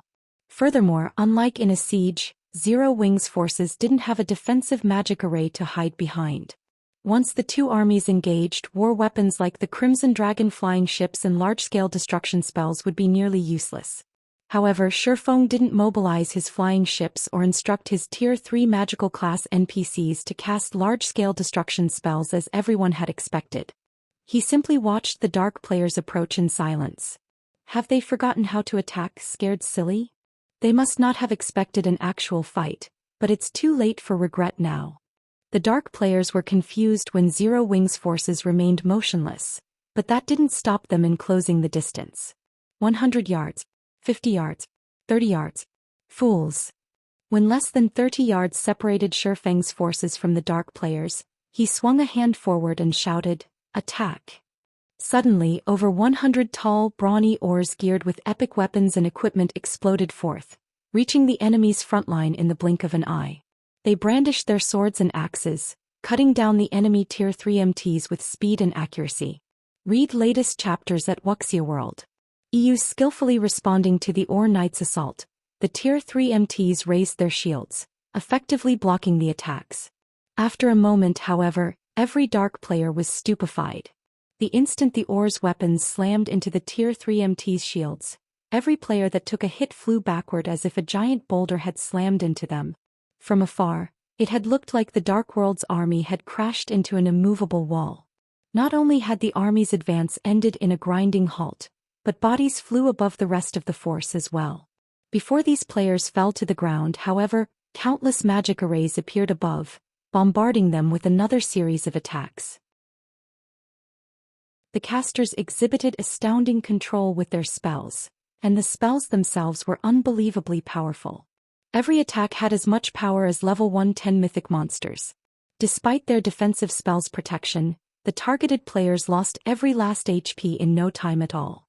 Over 1,000 Tier 3 players and several Tier 3 players had died in less than a second, leaving nothing but empty space among the tide of Dark players. The Dark World's denizens hadn't even had a chance to retaliate. Chapter 2565, Frightening Night Division, True Despair? Less than 10 seconds after the battle had begun, the Dark players' confidence shattered. The MTs on the front line were bona fide Tier 3 players, and many of them were well-known experts in the Dark World. They had so much HP and defense that they could stand there unfazed as other Tier 3 experts wailed on them. And yet, these same Tier 3 MTs were dying too quickly for the rear line's healers to restore their HPs. They had lost their lives without any chance to retaliate. For a moment, everyone watching wondered if those MTs had deliberately worn bronze equipment into battle. Their opponents were only level 120 plus, Tier 3 NPCs, and many of the Dark Worlds players had fought NPC cities Tier 3 soldiers before. Although Tier 3 NPCs might have higher basic attributes and combat standards, the difference shouldn't be this massive. Even Zero Wings players were stunned. The Tier 3 knights had slain over 1,000 Tier 3 players and several thousand Tier 2 players with a single round of attacks. Such a force would even give super guilds a painful headache, and putting an end to the battle would take quite a while. However, those Tier 2 and 3 dark players were little more than infants before the Tier 3 knights. The two sides' combat power was on entirely different levels. Only Shifeng remained unperturbed. His Tier 3 knights only seemed to be 10 or so levels higher than the enemy's Tier 3 players on the surface. Logically, there shouldn't be such a huge gap between the two forces' strength, even if the Tier 3 knights were fully armed with epic weapons and equipment. However, God's Domain's current players didn't know that there were significant differences among NPCs' combat power, even at Tier 3. One of the most obvious was the liberation of their mana bodies. Unlike players, NPCs did not need to invest a large amount of time to unlock their mana body's potential after reaching Tier 3. Instead, they relied on their talent and growth potential. As long as Tier 3 NPCs had the required talent and growth potential, they could unlock their mana bodies immediately. Conversely, some failed to accomplish the feat throughout their lifetimes. The applicants Shifeng had accepted into his knight division were considered elites among NPCs. Their innate talent and growth potential were far superior to the soldiers in NPC cities. Hence, as soon as they reached Tier 3, they had unlocked their mana body's full potential. They hadn't needed to experiment as players did. But what about God's Domain's current players? Most hadn't even started the process of unlocking their mana bodies, let alone unlocked them fully. They were 10 years too early if they thought they could stand against Shifeng's knight division. Moreover, Shifeng had employed plenty of orcs, elves and giants. Their combat power was even greater than human NPCs of the same tier and level. For example, a mysterious iron-ranked or warrior could rival a secret silver-ranked human warrior. Of the non-human members of Shifeng's knight division, even the weakest had mysterious iron growth potential. Not even Tier 3 peak experts in full top-tier equipment would last more than a few seconds against these NPCs, much less ordinary Tier 3 experts. Before the Dark Worlds players could snap out of their daze, Zero Wings knights swept through them again. Like harvesting wheat, the knights needed no more than 3 moves to slay the dark players, reaping their lives in the blink of an eye. None had time for elegant or astonishing combat techniques on this battlefield. Only pure strength and terror reigned. The first unit, consisting of more than 50,000 players, had been annihilated in less than 2 minutes, and over 6,000 of them had been Tier 3 experts. In contrast, Zero Wing hadn't lost a single knight. In fact, they had hardly taken any damage. Silence descended on the battlefield. The dark players that had eagerly charged into combat had begun to back away, one step after another. How is this possible? Furious Heart, who had been preparing to join the fray, gasped when he saw the field of corpses. He had assumed the Dark World's overwhelming victory had been assured. He had never expected the battle to end like this. They were talking about more than 6,000 Tier 3 experts. The horrific force could easily destroy a guild city. Yet before Zero Wing's knight division, those experts had been as weak as common monsters. How do they have so much more combat power? Blue Rainbow and Elder Gold, who watched from afar, were just as shocked after watching the knights obliterate the first wave of players. They had thought Shifeng's confidence had been a joke. They had never dreamed that his guild was actually this strong. When Zero Wing had refrained from using its flying ships, they had seen the decision as foolish. Looking at it now, however, that was not the case. Zero Wing had merely decided against using the ships because it didn't need them. How could these 1,000 plus NPCs even be Tier 3 beings? They seemed more like Tier 4 mythic monsters and ones with incredibly high combat standards. If the Dark World wanted to defeat such a frightening force, it would have to rely on its foundations. Otherwise, it didn't matter how many players they sent at those Tier 3 NPCs. All would perish. How are these Tier 3 NPCs so strong? Dawn Dominance frowned after watching several thousand Tier 3 experts die. Gritting his teeth, he snarled, "Everyone, now is not the time to hold back. All guilds and adventurer teams, use your trump cards and crush those NPCs. If we keep holding back, Zero Wing will take the teleportation gate." The various guilds and adventurer teams' upper echelons immediately took action. Zero Wing's Night Division might be scary, but their members were no pushovers. Like Zero Wing, they had trump cards that could boost their combat power far above what they currently wielded. One after another, the guilds and adventurer teams activated their trump cards. Tier 4 Summoning Scrolls. Advanced Magic Barriers. Tier 3 Personal Guards. In less than a minute, more than 50 Tier 4 summoned creatures and 4,000 Tier 3 personal guards appeared on the battlefield, their combined aura making everyone in the vicinity shudder. The various superpowers members watching the battle from a safe distance were especially flabbergasted. The Dark Worlds guilds and adventurer teams had just revealed their strength in its fullest. Amazing. Truly amazing. No individual power can hope to stand against the Dark World. Furious Heart's heart pounded as he watched. He had been shocked to see Zero Wing field over 1,000 Tier 3 NPCs, but that was nothing before the Dark World's full power.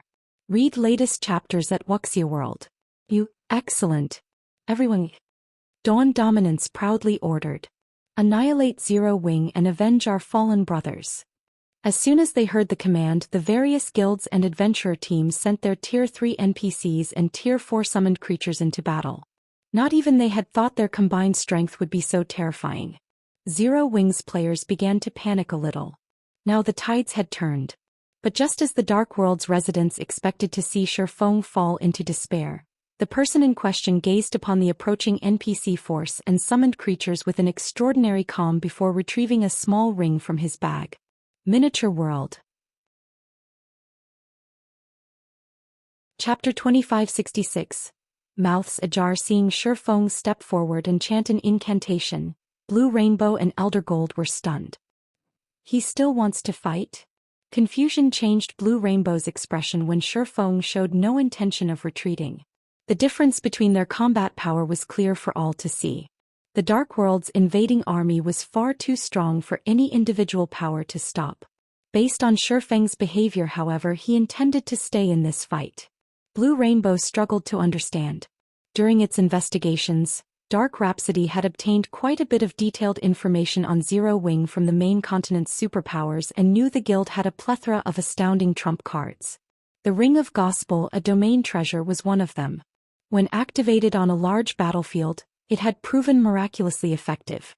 Not only did the Ring of Gospel have large AoE skills, but they were also considerably powerful. However, the ring's effects on this battlefield would be very limited. Zero Wing currently faced Tier 3 personal guards and Tier 4 summoned creatures after all. They had incredible resistance to suppression effects. Moreover, more than 50 Tier 4 summoned creatures had joined the fight.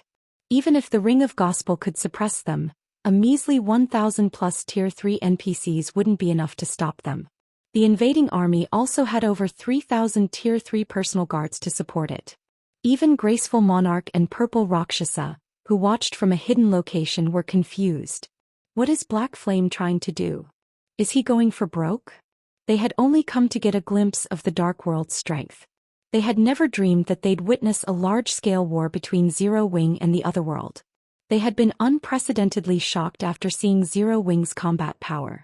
No one had expected the guild to have the strength to stand up to a force that included every expert from an entire Otherworld. Moreover, Zero Wing had even successfully deterred the Dark World's experts. The guild's strength was unbelievable. When they recalled the relatively amicable relationship between their Extreme Light Shelter and Shelter 1, they breathed a sigh of relief. If Zero Wing wanted to, its Night Division alone was more than capable of flattening the entire Dark Denver. On the other hand, Zero Wing's current opponents were bona fide Tier 3 NPCs and Tier 4 mythic monsters. With such a large difference between the two sides' combat power and numbers, retreating to Stone Forest City was the wisest move Zero Wing could make. Every one of those Tier 3 knights was a part of Zero Wing's foundations, and if they were slain, Zero Wing would be crippled. Zero Wing had already proven its strength. Once news of this battle spread, the various superpowers that wanted to capture Stone Forest City would back down. the Dark World's players and powers wouldn't underestimate Zero Wing again.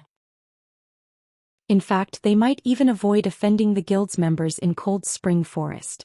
While Graceful Monarch and Purple Rakshasa were fraught with confusion, something suddenly changed above the valley.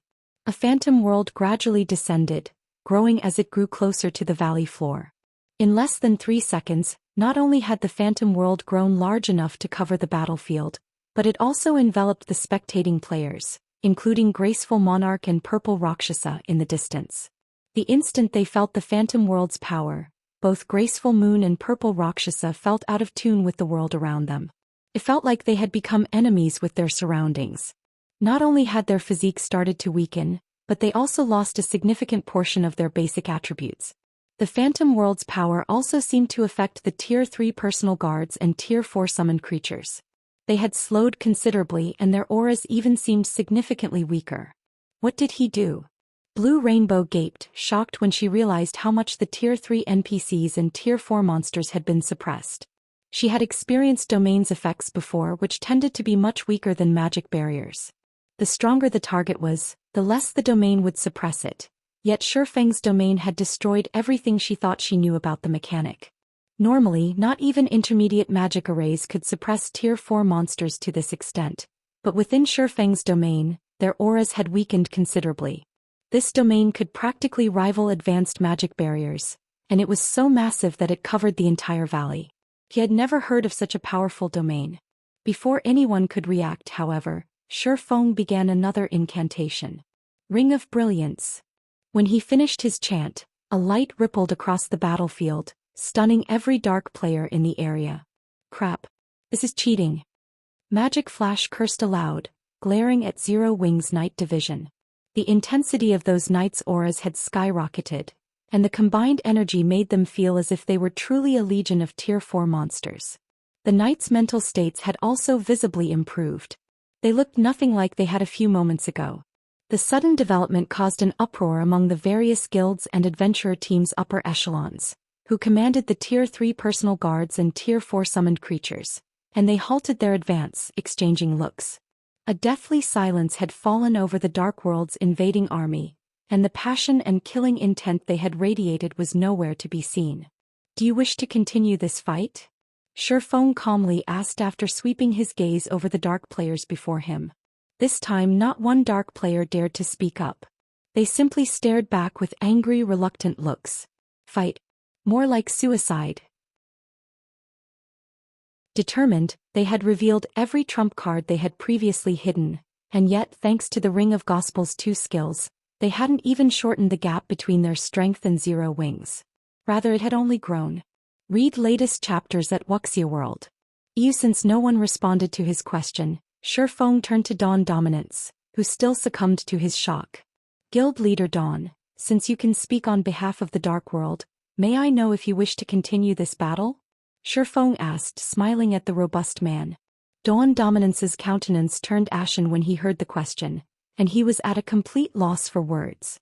If he chose to fight, he'd be sacrificing himself and his guild to oblivion.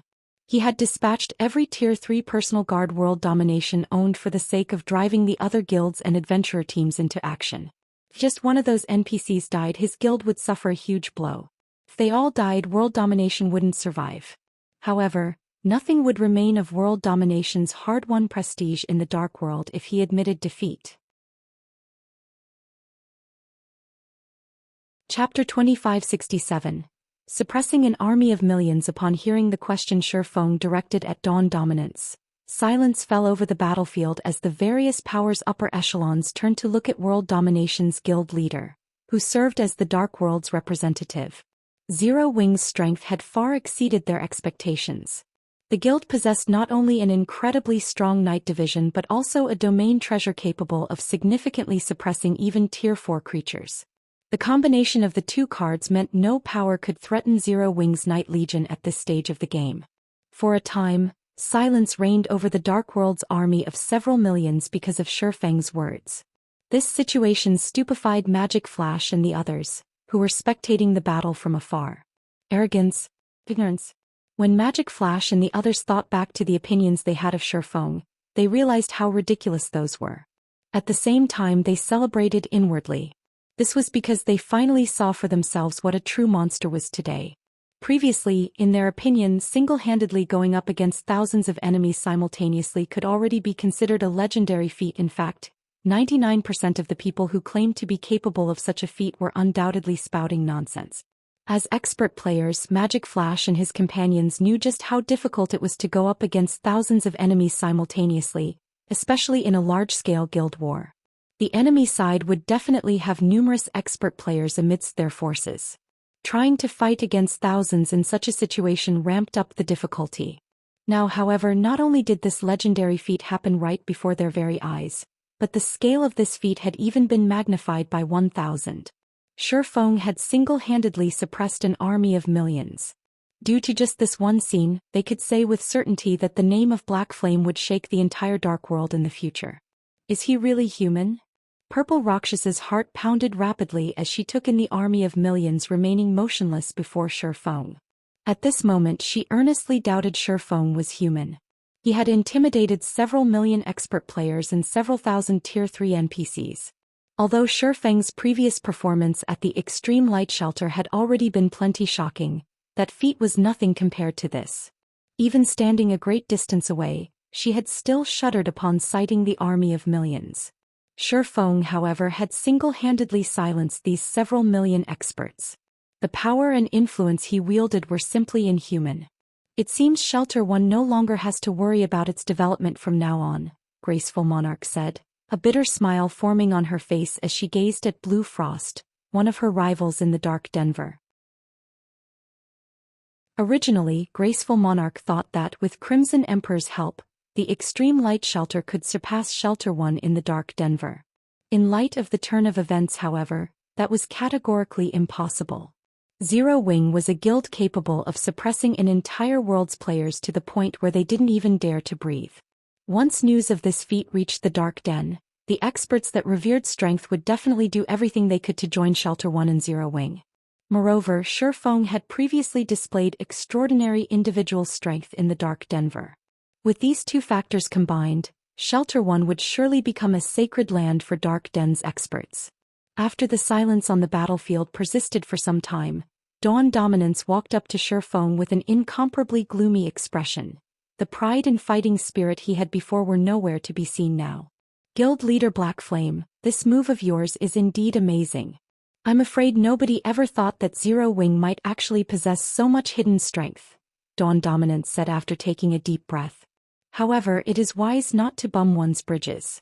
I admit that the domain skills you used are very powerful. However, these domain skills will only remain active so long as their user is alive. Once the user dies, the effects of the domain skills will disappear. The Dark World's army might not be a match for your army, but we have plenty of people. We have more than enough manpower to spare to kill you, the user of the domain skills. Of course, I also have to admit that we will suffer plenty of losses before we succeed. However, the final outcome is similarly one that you will not wish to see, Guild Leader Black Flame. Instead of suffering mutual destruction, why don't we each take a step back? Our request is very simple. So long as Zero Wing stops having designs on the teleportation gate, everything else is negotiable. Upon hearing Dawn Dominance's suggestion, realization immediately dawned upon the dark players present. Guild Leader Dawn really is the best. How could we have forgotten such a thing? Due to the immense shock they felt before, one simple thing actually slipped their minds. In God's domain, magic arrays and domain skills required a user to sustain them. Domain tools were no exception. If they killed the player using the tool, then the tool would naturally lose effect. Meanwhile, once the Dark Army no longer suffered under the effects of Miniature World, taking care of Zero Wing would be a piece of cake. However, Dawn Dominance was also correct in that they would have to pay a huge price to annihilate Zero Wing if they continued fighting, and this was not something they wished to see. The best solution now was for both sides to each take a step back. What if I refuse? Shifeng asked, smiling. At Shifeng's words, silence filled the battlefield once more. Lunatic. He's definitely a lunatic. The Dark World has already taken a step back, yet he's still insisting on controlling the teleportation gate. Is he really not afraid of losing everything? The spectating experts of the various superpowers found Shifeng's intransigence insane. Previously, the Dark World's offer to give up on participating in the superpowers' fight for Stone Forest City was already plenty shocking. Now the Dark World was even willing to take another step back and provide Zero Wing with other benefits in exchange for Zero Wing giving up its designs on the teleportation gate. In the eyes of the main continent's various superpowers, this was an unbelievable opportunity, something any power would wish to obtain, yet Shifeng had still rejected it without hesitation. They had no doubt that this was the Dark World's bottom line. There would be no more concessions after this. If Shifeng continued insisting on taking control of the teleportation gate, then Zero Wing really would enter an irreconcilable feud with the Dark World. Guild leader Black Flame, do you really intend to drag Zero Wing into a fight to the death? Dawn Dominance demanded as he tried to suppress the anger in his heart as much as possible. You'll regret it if that happens. Zero Wing's strength thoroughly exceeded Dawn Dominance's expectations. If both sides continued fighting, the only outcome would be mutual destruction, an outcome he was not willing to see. After all, world domination still needed to develop on the main continent. Without sufficient strength, its efforts would be futile. However, he never imagined that Shifeng would actually be so stubborn as to refuse to take a step back even when given an excellent opportunity to do so. Guild leader Dawn, there's no need to continue showing Black Flame any respect. Since he doesn't know how to appreciate goodwill, I say that we just teach him a lesson. At worst, we'll have a slower time developing on the main continent. That's right. Since he doesn't want the goodwill we're showing him, let's just annihilate Zero Wing and be done with this. Let's see what he can do then. The dark players present similarly grew enraged at Shifeng's response. They had already offered a huge concession to Zero Wing, a condition that even super guilds wouldn't dream of obtaining, yet Shifeng had still chosen to reject it. This rekindled the various powers' thoughts of annihilating Zero Wing. A fight to the death? Shaking his head, Shifeng said, Guild leader Dawn, you're over-exaggerating things. In my eyes, it is, at most, negligible losses. Good. Since you wish to remain stubborn, you have only yourself to blame, Guild leader Black Flame. Brothers, no need to hold back anymore. Dawn Dominance snarled as he glared at Shifeng in anger. Negligible losses? Such arrogance. Shifeng was simply too arrogant. However, just as the Dark World's army was about to advance once more, Shifeng made his move. Read latest chapters at Wuxia World. EU unsheathing killing ray, Shifeng executed a forward slash. Lightning slash. A blue lightning bolt promptly streaked through the area before Shifeng. A bystander would also see a pitch-black spatial tear following closely behind the lightning bolt. Without Dawn Dominance noticing, both the lightning bolt and spatial tear brushed past his body. When the lightning bolt disappeared, the dozen or so Tier 3 experts in its path instantly lost all their HPs. An 80-meter-tall, level 115 mythic monster standing a short distance behind Dawn Dominance was also sent flying and crashing into a bunch of dark players. For a time, deathly silence filled the battlefield. Chapter 2568, Dark World defeated. Zero Wing flourishes. After a short period of stunned silence, a gabble of confusion erupted as everyone present stared at Shifeng in disbelief. What happened? How did he send a Tier 4 summoned creature flying? What did he do? Everyone present had seen Shifeng's actions very clearly. In fact, they even felt that Shifeng had moved very slowly. However, nobody could wrap their heads around what had actually happened. All they had seen was Shifeng executing a forward slash at the empty space before him and releasing a streak of blue light from his sword.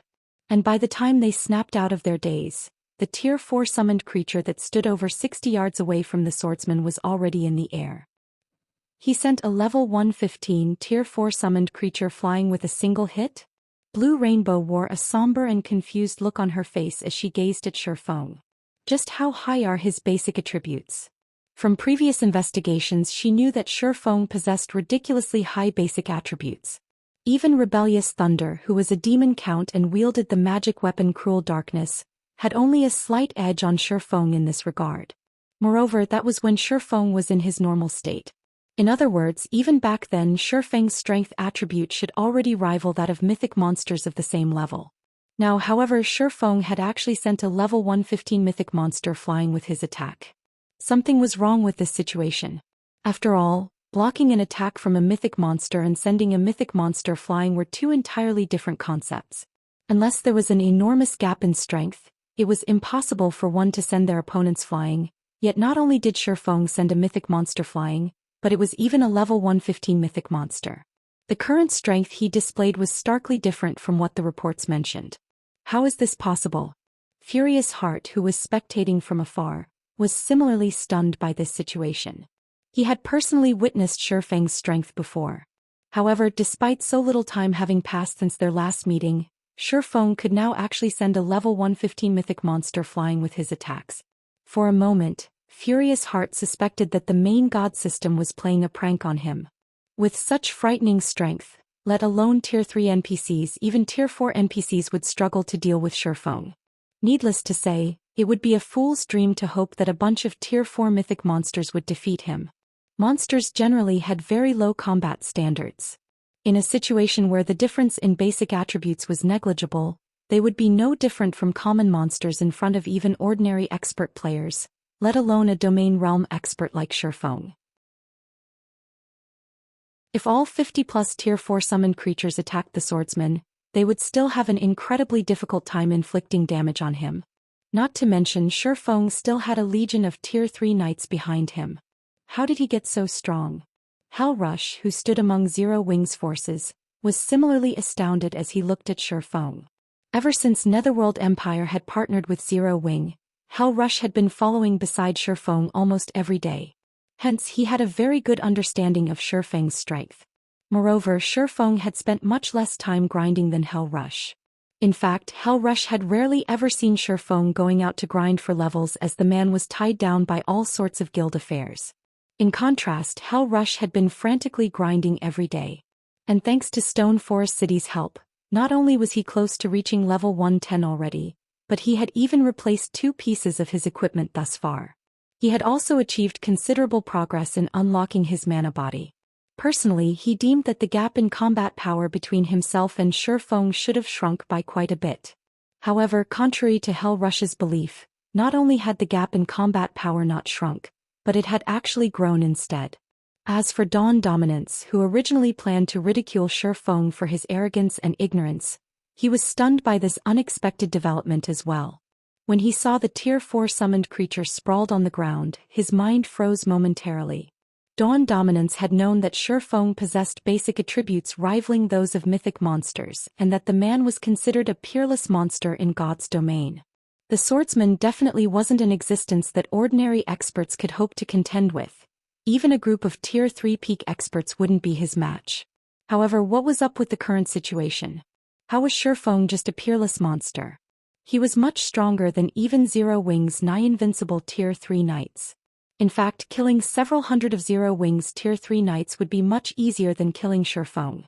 At this moment, only Shifeng himself remained unfazed by the latest development. In God's domain, weapons played the biggest role in determining a player's combat power. The Abyssal Blade's recent promotion into a fragmented legendary weapon had boosted Shifeng's strength beyond that of level 115 mythic monsters. With the Ring of Gospel's assistance, which weakened the Dark Army's Tier 4 summoned creatures and improved his own basic attributes by a significant margin, it was only natural that he could send a level 115 mythic monster flying. Guild Leader Dawn, do you still wish to continue? Shifeng asked the motionless man before him. This time Shifeng did not speak that loudly. However, the dark players found his voice unusually ear-piercing and vexing. This was already Shifeng's second time asking them this question. It was as if he was ridiculing them for their previous mockery of him, and they could not help but wish they could charge forward and kill Shifeng right now. Humiliation. This was absolute humiliation. Nevertheless, despite feeling greatly humiliated, none of the dark players present dared to speak up. Instead, they all stared at Dawn Dominance in silence. Meanwhile, after Shifeng repeated his question, an indescribably gloomy expression appeared on Dawn Dominance's face. Black flame. Dawn Dominance gnashed his teeth as he glared at Shifeng.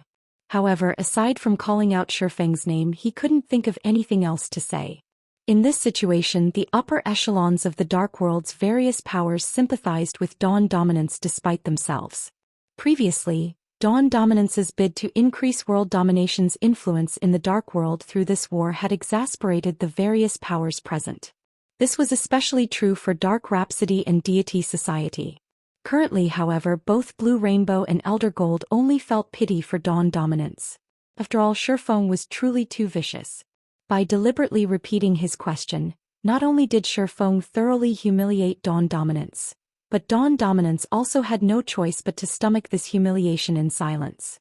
Guild Leader Dawn, if you wish to continue fighting, I won't object. Only the outcome will not be within my control, Shifeng said and shrugged as he looked at Dawn Dominance's enraged expression, indicating that he had no qualms whatsoever. Upon hearing Shifeng's words, the upper echelons of the Dark World's various guilds and adventurer teams immediately grew nervous, and they all sent meaningful looks at Dawn Dominance.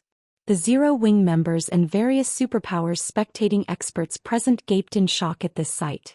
The Dark World that had once stricken fear into the main continent's various superpowers was now timorous after a few words from Shifeng. If they were to retell today's tale, nobody would believe them. However, it had happened right before their very eyes. Of course, the various superpowers experts could sympathize with the Dark World's players. The current battle involved the foundations of both sides. If the Dark Army perished, then the Dark World's various powers would lose all the fruits of their efforts, with nothing to show for it. This definitely wasn't an outcome they could accept.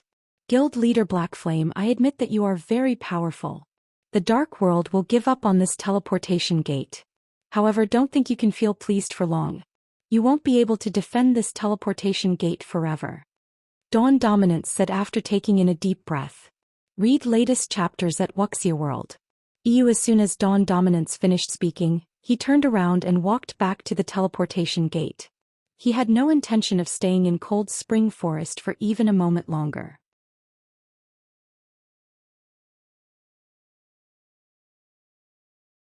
Chapter 2569, Gathering for Nothing?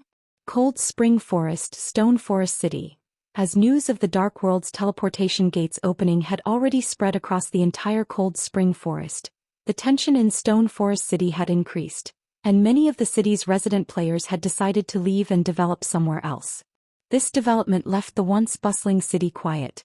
Stone Forest City's previously crowded main street now had less than half the players it originally did. Moreover, it was only because of the newly established Freedom Hotel that this many players chose to remain in the city. However, the majority of these players were actually experts belonging to the various major powers. Very few were independent players. At this time, a group of cloaked players entered the Freedom Hotel's first-floor lobby, the appearance of these players triggering loud discussions among the other players there. The reason for the strong reaction was the secret pavilion's experts guiding this group of nearly 100 cloaked players. Standing at the head of the secret pavilion's experts were the well-known Yuan Tianxin and a male half-elf who looked to be in his 40s. Amazing! Who are those people? They're actually being guided by an elder of the secret pavilion. Those people must be big shots of superpowers. I recall that the secret pavilion is a shareholder of Stone Forest City. Now that the Dark World's players have entered Cold Spring Forest, Stone Forest City faces a very bleak future. Those cloaked people might be reinforcements the secret pavilion recruited. Reinforcements? What's the point of calling in reinforcements? That's an entire world we're talking about. That's not something any individual superpower can go up against. Even multiple superpowers working together won't be able to stop the Dark World's invasion. The various major powers experts in the lobby were eaten up with curiosity as they discussed the identities of the cloaked experts. Nowadays, Stone Forest City was already a holy land for players who wanted to develop themselves. After all, the city boasted not only an incredibly high mana density but also the Freedom Hotel, which greatly amplified the rate at which players accumulated the double EXP buff. It was even rumored that the Freedom Hotel's top-floor rooms could accelerate the removal of foreign energy from one's body and increase the efficiency of one's training in combat techniques. In the current era, where combat techniques had become more commonly available in God's domain, the Freedom Hotel's functions held a fatal temptation to expert players. If a power could develop their expert players using the Freedom Hotel's functions over long periods, the development speed of said power would reach unimaginable heights. Since the secret pavilion was one of Stone Forest City's shareholders, the guild naturally wouldn't give up on the city without a fight. Only now that the Dark World's teleportation gate was open, the various major powers experts found it inconceivable that any power could stop the Dark World's players. Please wait a moment. I'll go rent an advanced reception room, Xianxia said to the cloaked players behind him. He went up to the front desk and presented a gold card to the receptionist there. And upon seeing the card, the various major powers' upper echelons were green with envy. The Freedom Hotel's gold membership card. Due to the Freedom Hotel's amazing functions, the various major powers all sought membership in the Freedom Hotel, the higher the better. However, doing so was incredibly difficult. Even now, those major powers had managed to gain only a bronze membership.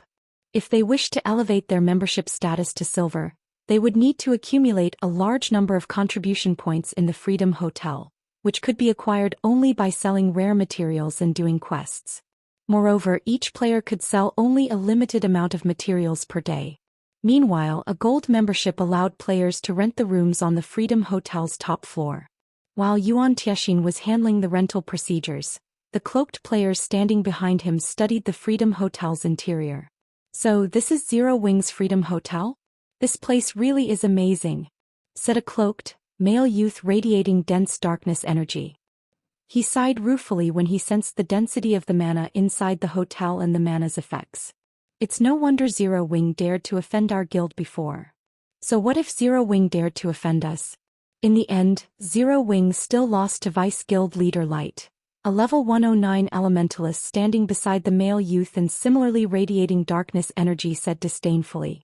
This time, the secret pavilion had not only taken the initiative to invite the various superpowers that Demon's Heart had secretly partnered up with but also extended an invitation to Demon's Heart. One could easily imagine the direness of Zero Wing's current situation. Unfortunately, even if the secret pavilion stepped forward this time, it couldn't do much to change the outcome of this war, as the various superpowers present were hell-bent on obtaining Stone Forest City. As the two experts from Demon's Heart quietly conversed with each other, Illusory Words, who similarly stood among the cloaked players, wore a frown on her face. "Illusory, it seems the chances of Zero Wing surviving are slim. So many superpowers have actually gathered to obtain Stone Forest City. I doubt even the secret pavilion expected such a development," the fierce man standing beside Illusory Words said, sighing. The secret pavilion had invited all the superpowers targeting Stone Forest City to the negotiations. Crimson Emperor had estimated that 6 or 7 superpowers at most had their eye on Stone Forest City. However, the actual number turned out to be more than 10.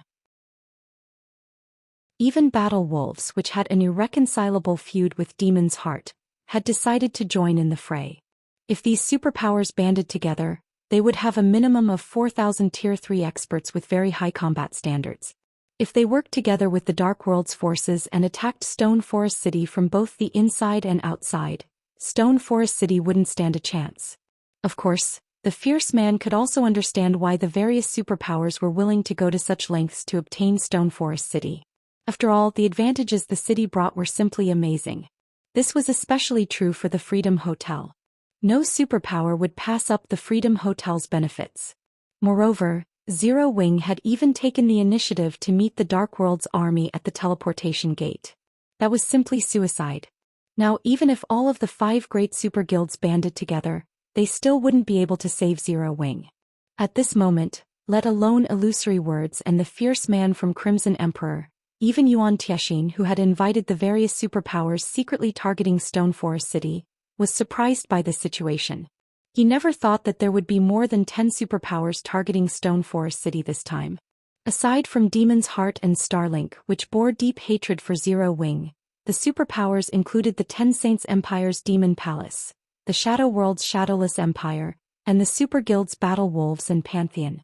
Not to mention Mythology, one of the 5 great super guilds, which wasn't present among the superpowers he invited, was sure to be taking action in secret against Stone Forest City as well. If all these superpowers worked together, they could shake the entire eastern continent, what more a measly Stone Forest City. For a moment, Yuan Tiexin could not help but doubt if the negotiations this time would truly yield any results. Zero Wing is doomed now. Troubled Times, who had come with flaming light, could not help but grow ecstatic as he took in the various superpowers representatives around him. With so many superpowers gathered here, even a super guild won't be able to stop the upcoming assault. Previously, when Shi Feng had publicly executed Troubled Times in Demon City, not only did Troubled Times' strength diminish greatly, but his reputation in the Dark Den had also fallen into ruin. Originally, Troubled Times thought that he wouldn't have an opportunity to get revenge on Zero Wing. However, his chance had come so quickly. Everyone, the reception room is ready. Please follow me, Yuan Tiexin said to the cloaked group behind him. However, just as Yuan Tiexin was about to lead the group to the Freedom Hotel's top-floor reception room, a figure suddenly appeared before him. The other players present in the lobby gaped in shock at the development. The players the secret pavilion invited might be hiding their identities, but they had not done anything to conceal their auras. And their auras made it clear that every one of these people was a peak expert or above. Anyone that dared to stand in their path had to be tired of living. However, someone actually dared to do so. Moreover, this person was a woman wearing Zero Wing's emblem, and her level was only a pitiful 100. Miss Melancholic, do you have business with us? Yuan Tiexin asked in confusion. He had recognized this woman immediately. This woman was none other than Melancholic Smile, the manager of Zero Wing's candlelight trading firm as well as one of the Freedom Hotel's managers. Yuan Tiexin had not intentionally tried to conceal the fact that he had invited the various superpowers for negotiations. And in his opinion, Zero Wing should have no reason whatsoever to stop him from doing so. After all, the secret pavilion was one of Stone Forest City's shareholders, and negotiating with the various superpowers could reduce the number of enemies Zero Wing would have to face. Now, however, Melancholic Smile had suddenly appeared before their group. Read latest chapters at Wuxia World. It's nothing important, Melancholic Smile said, shaking her head. I'm just following the guild leader's instructions to relay a message to these people. Relay a message? Is he taking the initiative to hand over Stone Forest City's shares now that he knows he can't win? Troubled Times asked, laughing in ridicule. Upon hearing Troubled Times' words, the various superpowers experts present also started laughing. With things having reached this point already, wasn't it a little too late for regrets? Our guild leader has stated that if you wish to develop in Stone Forest City with peace in mind, then Zero Wing will welcome you with open arms. However, if you wish to meddle in Stone Forest City's affairs, you'd best return to wherever you came from instead of asking for trouble. Melancholic Smile declared calmly as she swept her gaze across the players before her.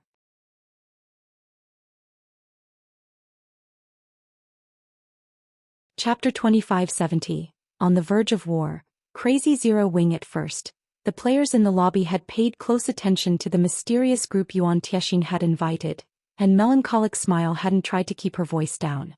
Hence, after her declaration, silence had fallen in the hotel lobby as everyone stared at her in astonishment. What's going on? Those people must be big shots from the various superpowers, yet she dares to speak to them like that? Amazing. Truly amazing. Even now, Zero Wing still behaves so haughtily. Since the day I joined God's domain, I've never seen such a suicidal guild. None of these players were fools, and even though they hid themselves under black cloaks, the individuals Yuan Tiexin had invited were clearly from the various superpowers. Moreover, they should be the superpowers' top-ranked experts based on their auras. Now that the Dark World's teleportation gate was active, it would only be a matter of time before dark players flooded into Cold Spring Forest. The entire level 100 neutral map was in danger, as was Stone Forest City. Yet even in such a dire predicament, Zero Wing continued to maintain its arrogance before the various superpowers. This was just insane. Miss Melancholic, what are you? Yuan Tiexin was flabbergasted. He couldn't believe what was happening. If he hadn't been certain that Melancholic Smile wasn't some spy and an actual core member in Zero Wing, who had worked her way up the ranks, he would have suspected otherwise. Her announcement was practically a dare to the various superpowers and would undoubtedly lead to Zero Wing's elimination from Cold Spring Forest. What are Zero Wing's intentions, old Yuan? Scorching Shine asked from beside Yuan Tiexin with a frosty look. He had already surmised that the chances of their plan succeeding were very low. Stone Forest City's Freedom Hotel was too tempting to give up after all. However, it was also the reason that the secret pavilion didn't want other superpowers to stick their fingers in the city. Unfortunately, Melancholic Smile's statement had as good as ruined their plan. No one would be surprised if the various superpowers shed all pretenses with Zero Wing immediately, let alone negotiate. For a moment Yuan Tiexing was speechless. Cold Spring Forest was a lost cause at this point. Even the various superpowers would have a hard time developing in the area, much less Zero Wing. There was simply no way Zero Wing could retain absolute control over Stone Forest City. It'd be a miracle if the guild even kept a portion of the city. Yuan Tiexing had worked with Shifeng many times before, so he knew the swordsman was open to persuasion, not coercion. If he insisted that Shifeng gave away a significant portion of the city's shares, their discussion would end on a sour note. Knowing this, he hadn't bothered to contact Shifeng before his negotiation with the various superpowers. He would only try to convince Shifeng once the negotiations had reached a satisfying conclusion. With things as they were now, Zero Wing would have to sacrifice some of Stone Forest City's shares if it wished to survive. Maintaining full control was impossible. But Yuan Tiexing had never considered that Shifeng would be ruthless enough to send Melancholic Smile to disrespect the various superpowers so blatantly. He had definitely gone insane this time. Haha, interesting. Zero Wing is truly fascinating. Even now it displays such confidence. It's no wonder why it dares to offend so many superpowers. It seems my visit to Stone Forest City wasn't a waste. An elderly crimson-eyed man wearing the Shadowless Empire's emblem and holding a scarlet staff said, laughing. Old Lu, do you think Zero Wing is just putting on a brave face? Evil Qilin, who wore Demon Palace's emblem and carried a war axe that radiated strange energy, asked, sneering at the crimson-browed elder. Zero Wing is digging its own grave by provoking us. I think you still have a grudge over losing to Black Flame, Qilin, the crimson-eyed elder shot back, chuckling at the glare Evil Qilin directed his way. Instead of rising to the crimson-eyed elder's teasing, Evil Qilin simply smiled as he said, the situation on Dragonheart Island is one thing, but we're in Cold Spring Forest. Moreover, this won't be some small team battle in the fields. We're talking about a conflict with an entire otherworld. Zero Wing hasn't tried to win us over, but has sent some nobody to spit in our faces. If that isn't stupidity, what is? Demon Palace's other members nodded in agreement. Due to Zero Wing, Demon Palace's reputation on Dragonheart Island had suffered, but this situation was completely different. More than 10 superpowers had gathered in Stone Forest City. Even without including the Dark Worlds players, there were more than enough hostile players to end Zero Wing's reign. Instead of negotiating for peace, Zero Wing has sent someone to slap the gathered superpowers in the face. The guild must be giving up. After a brief moment of silence, Troubled Time's smile grew into a grin. He then walked up to Melancholic Smile without any hesitation. Lady from Zero Wing, we're here precisely to cause trouble. What are you going to do about it? Troubled Times asked, raising his voice deliberately to ensure that every player in the lobby heard him. Hearing Troubled Time's threat, an uproar shook the lobby. What? Are the various superpowers really going to fight Zero Wing? Zero Wing asked for it. We may be in Stone Forest City, but do you think the various superpowers would let such intentional disrespect slide? Zero Wing truly is doomed now. Now, not only does it have to deal with the Dark World's invasion, but it will also have to face the various superpowers' wrath. The experts that recently joined Zero Wing must deeply regret their decisions. The various major powers members started chatting amongst themselves as they watched the tense conversation play out. They could hardly believe Zero Wing's behavior. None of them had expected the guild to shed all pretenses before the various superpowers' representatives. While everyone expected Melancholic Smile to panic, however, she smiled brightly at Troubled Times and replied, if that's the case, Zero Wing will have no choice but to erase you from Cold Spring Forest. Read latest chapters at Wuxia World. You again. The lobby fell deathly silent. Melancholic Smile's response even stunned Troubled Times. He couldn't understand why she was so bold. Wasn't she supposed to grovel at his feet and beg for mercy? It seems your instincts were wrong this time, Illusory. That girl is just as insane as her guild leader. She's only pushing Zero Wing further down the path of no return," the fierce man from Crimson Emperor said, admiring Melancholic Smile's bravery. Every one of the various superpowers representatives wanted to declare war on Zero Wing that moment. They hadn't found a good excuse to attack Stone Forest City yet, but Zero Wing had just given them the reason they had been searching for. The fierce man looked over, expecting to see illusory words bitter after misjudging Zero Wing, but he saw that she maintained a neutral expression, focused on a message she had just received. After a moment, she looked up and took a deep breath before informing her companion, "My instincts might have been wrong, but her statement isn't."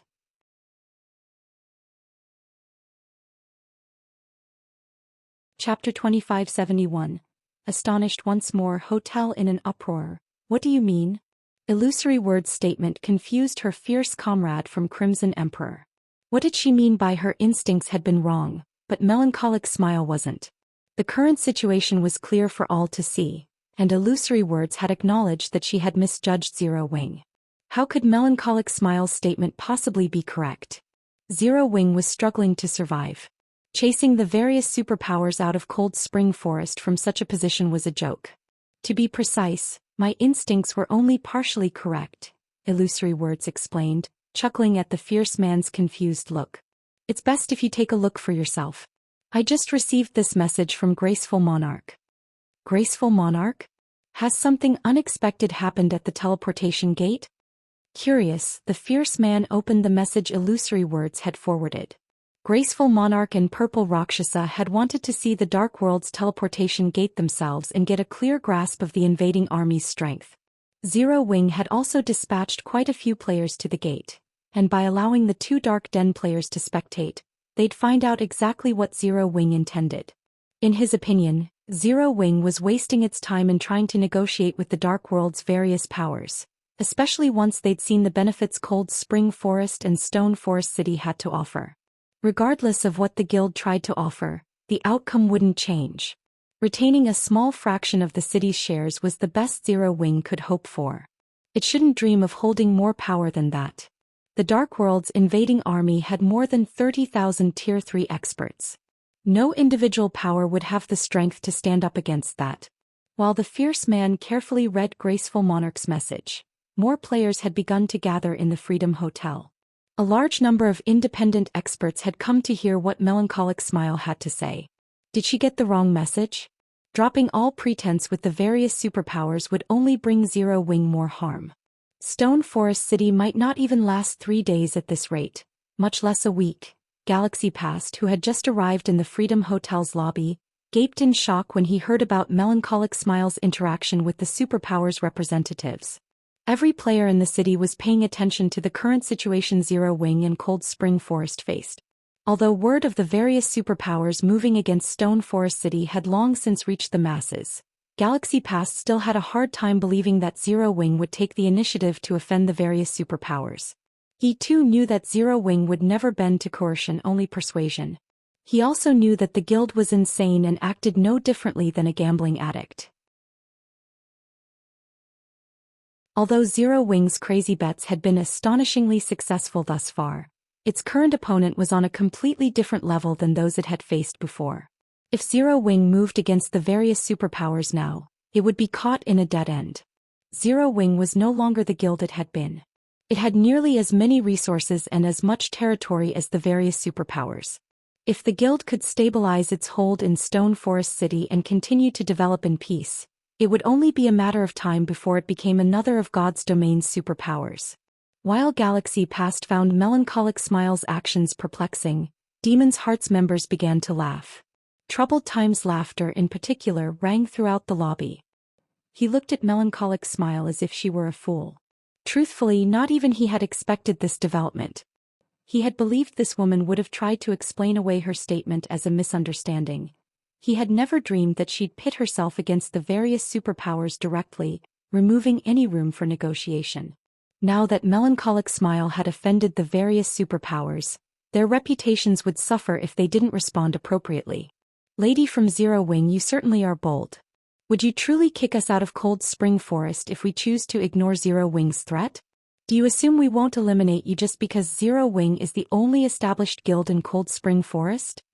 Troubled Times asked, sneering at melancholic smile. With things as they were, he didn't mind adding fuel to the fire, ensuring that any trace of Zero Wing would be removed from Cold Spring Forest. Still going to come down to a fight in the end?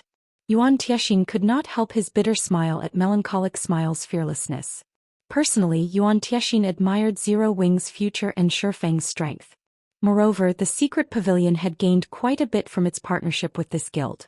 Hence he wished to help Zero Wing in any way he could. However, it seemed his recent efforts were for naught.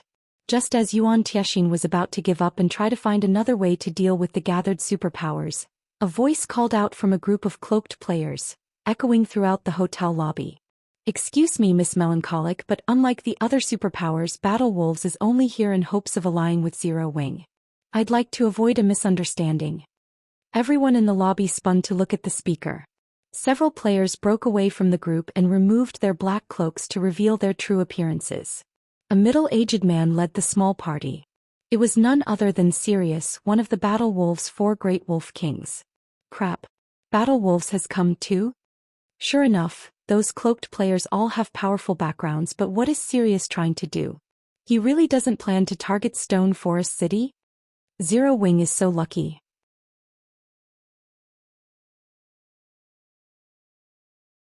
The various major powers members and independent players in the Freedom Hotel's lobby were dumbfounded as they watched the scene play out. What's going on? What has Zero Wing done? Even Yuan Tiexian and Troubled Times watched with their jaws hanging open.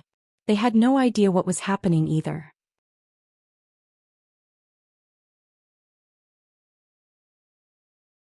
Chapter 2572, Stone Forest City Shaken. Darkness disappears. The situation even confused melancholic smile, to say nothing of Yuan Tiexian and Troubled Times. Only a moment ago, these superpowers representatives had been silent, but based on their imposing auras, they had harbored no intentions of allying with Zero Wing. They now displayed a completely different attitude. Before Troubled Times could say anything to these representatives, a hand shot out and stopped him. His mouth clicked shut as he glanced at Flaming Light in confusion. "We're leaving." Flaming Light snapped after one last glance at melancholic smile. He turned and left the Freedom Hotel without another word. He made no attempts to win back the various superpowers. "Are we just going to let Zero Wing off the hook, Vice Guild Leader?" Troubled Times whispered to Flaming Light. They had gone to great lengths to gather so many superpowers. Combined with the Dark World's forces, Stone Forest City, even at intermediate rank, was a fish on the cutting board. Most of the superpowers they had gathered may have abandoned the plan to attack Stone Forest City, but they could still cause enough trouble to cost Zero Wing a fortune and accelerate the city's downfall with Starlink, Demon's Heart, and the adventurer team's mythology controlled, even if they couldn't deal a severe blow. Fool. Do you think those superpowers would suddenly change their minds without a reason? Flaming Light growled as he glared at Troubled Times. Have they unearthed some sort of unexpected information? Troubled Times wondered, realization dawning on him. Those superpowers are all sly foxes. No ordinary news could make them change sides so drastically. Something big must have happened with the Dark World, Flaming Light hissed. Something's happened to the Dark World? How is that possible? Troubled Times could not help his skepticism. The Dark World was home to powerful lunatics, where the strong preyed upon the weak. If the Dark World's players wanted to enter Cold Spring Forest, there was no power strong enough to stop them, not even Flaming Light, who was responsible for opening the teleportation gate. "I'm not sure yet. I could be overthinking things," Flaming Light said, shaking his head. In reality, he found the deduction hard to believe. "We need to send someone to investigate immediately."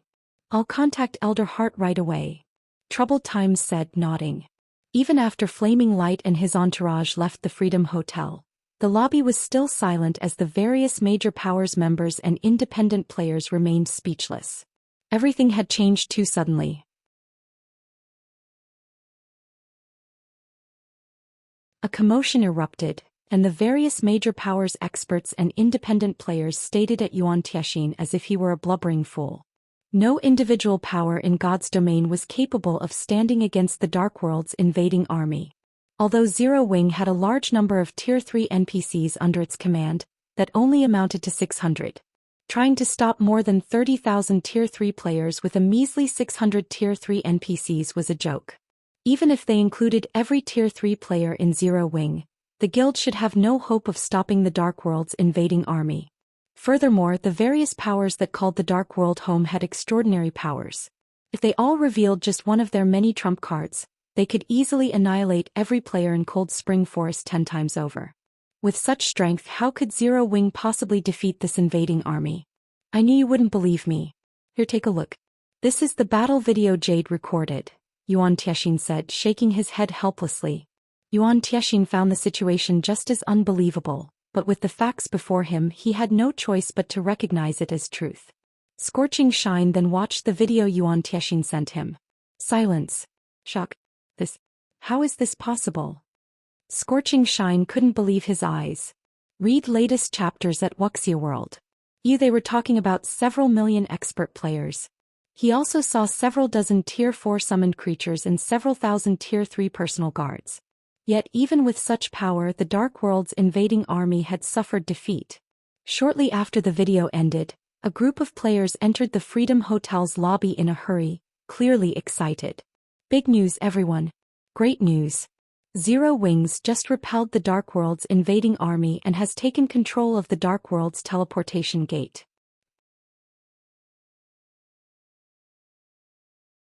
Chapter 2573, Popular Stone Forest City. When the group that had just burst into the Freedom Hotel excitedly announced Zero Wings' victory of the Dark World's invading army, the players in the lobby who had been skeptical about Yuan Tiexian's stunned announcement were flabbergasted. What? It's actually true? How could Zero Wing have possibly won? We're talking about an entire world of experts. The fact that the secret pavilion held some of Stone Forest City's shares was no longer a secret. Thus, there had been a chance that Yuan Tiexian had been lying to boost Zero Wing's reputation. The players that had just arrived, however, were a different story. Every member of the group was an independent player, and a few of them were well known among the adventurer teams unrelated to Zero Wing in the city.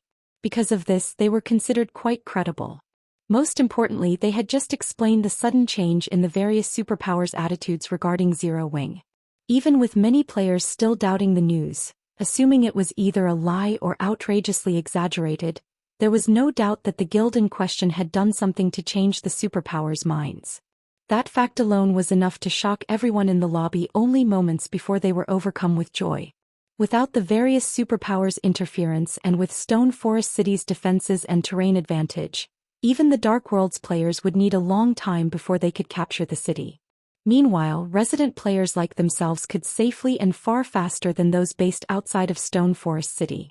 Thankfully, we weren't too rash, but I really doubt that Zero Wing's foundations are this formidable. Demon's Heart's flaming light must be going mad with regret right about now, the fierce man from Crimson Emperor said with a bitter smile. The main reason that the various superpowers were so afraid of Demon's Heart was the key in Flaming Light's possession, which allowed him to open the Dark World's teleportation gate in any location he desired. If not for this trump card, Demon's Heart wouldn't have developed so smoothly in the Ten Saints Empire. Flaming Light had intended to use this trump card to salvage Demon's Heart's reputation and deter the Ten Saints Empire's various superpowers. But now, both his threat and plans had gone to the dogs. In fact, Flaming Light's trump card had unexpectedly benefited Zero Wing, increasing both the guild's fame and fortune. It was only a matter of time before word of the Dark World's defeat spread across the main continent, and as it did, everyone would learn about Zero Wing. Not even the various superpowers were capable of accomplishing such a feat, yet Zero Wing had succeeded.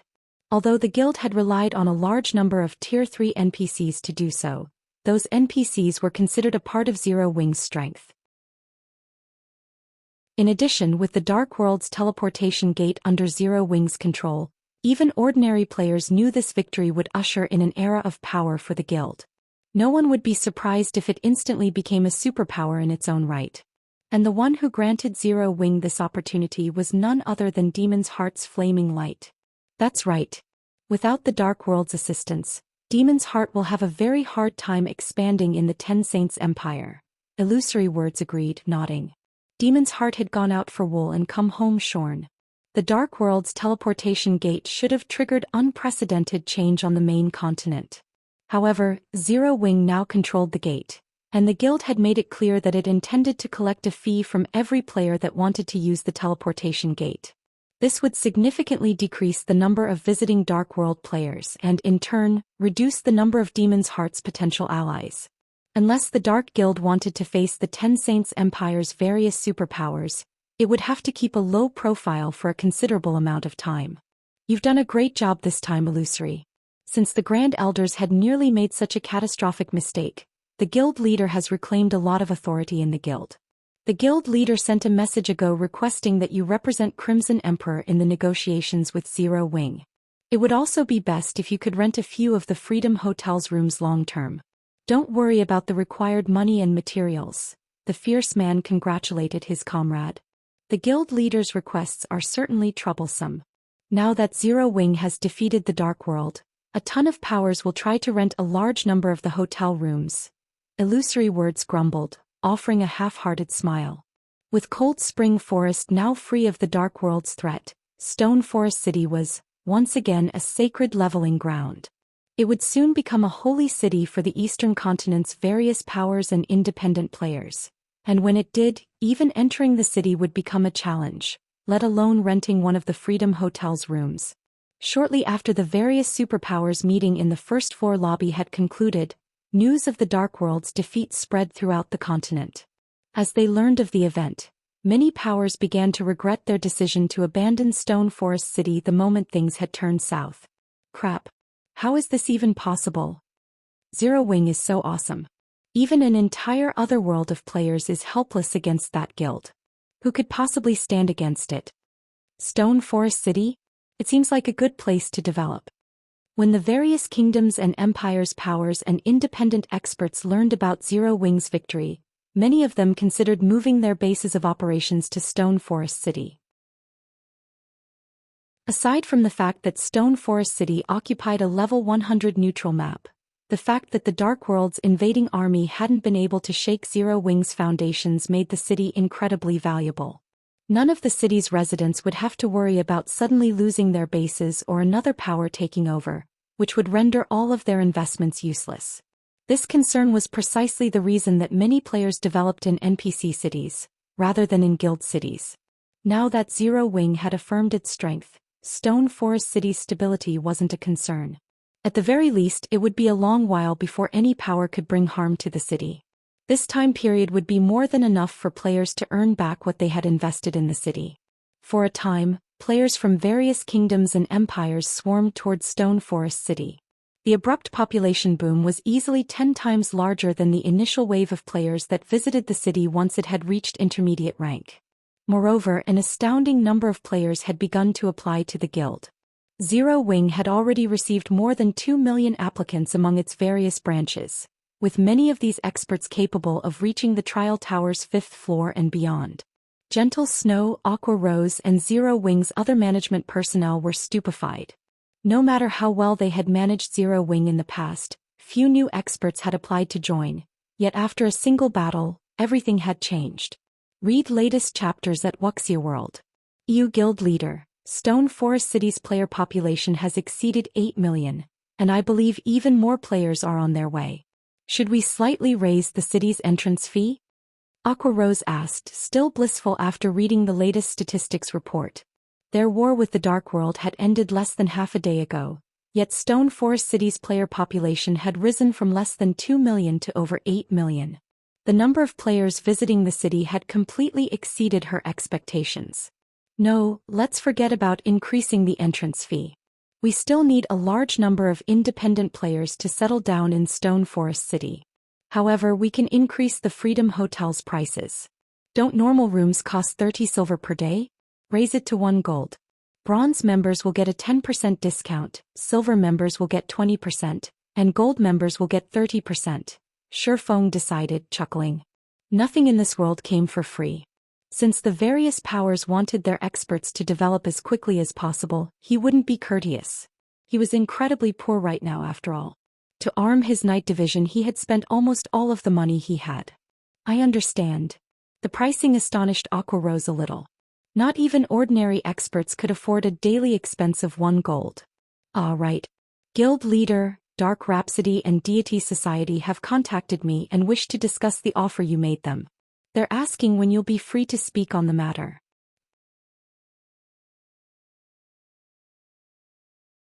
Chapter 2574, Ancient Gods Tower, Stone Forest City, Freedom Hotel's top-floor reception room. Blue Rainbow from Dark Rhapsody and Elder Gold from Deity Society sat on a sofa, an awkward silence between them, in a spacious, luxurious reception room. Magic Flash and Old Forest sat beside them just as dazed. This was simply too humiliating.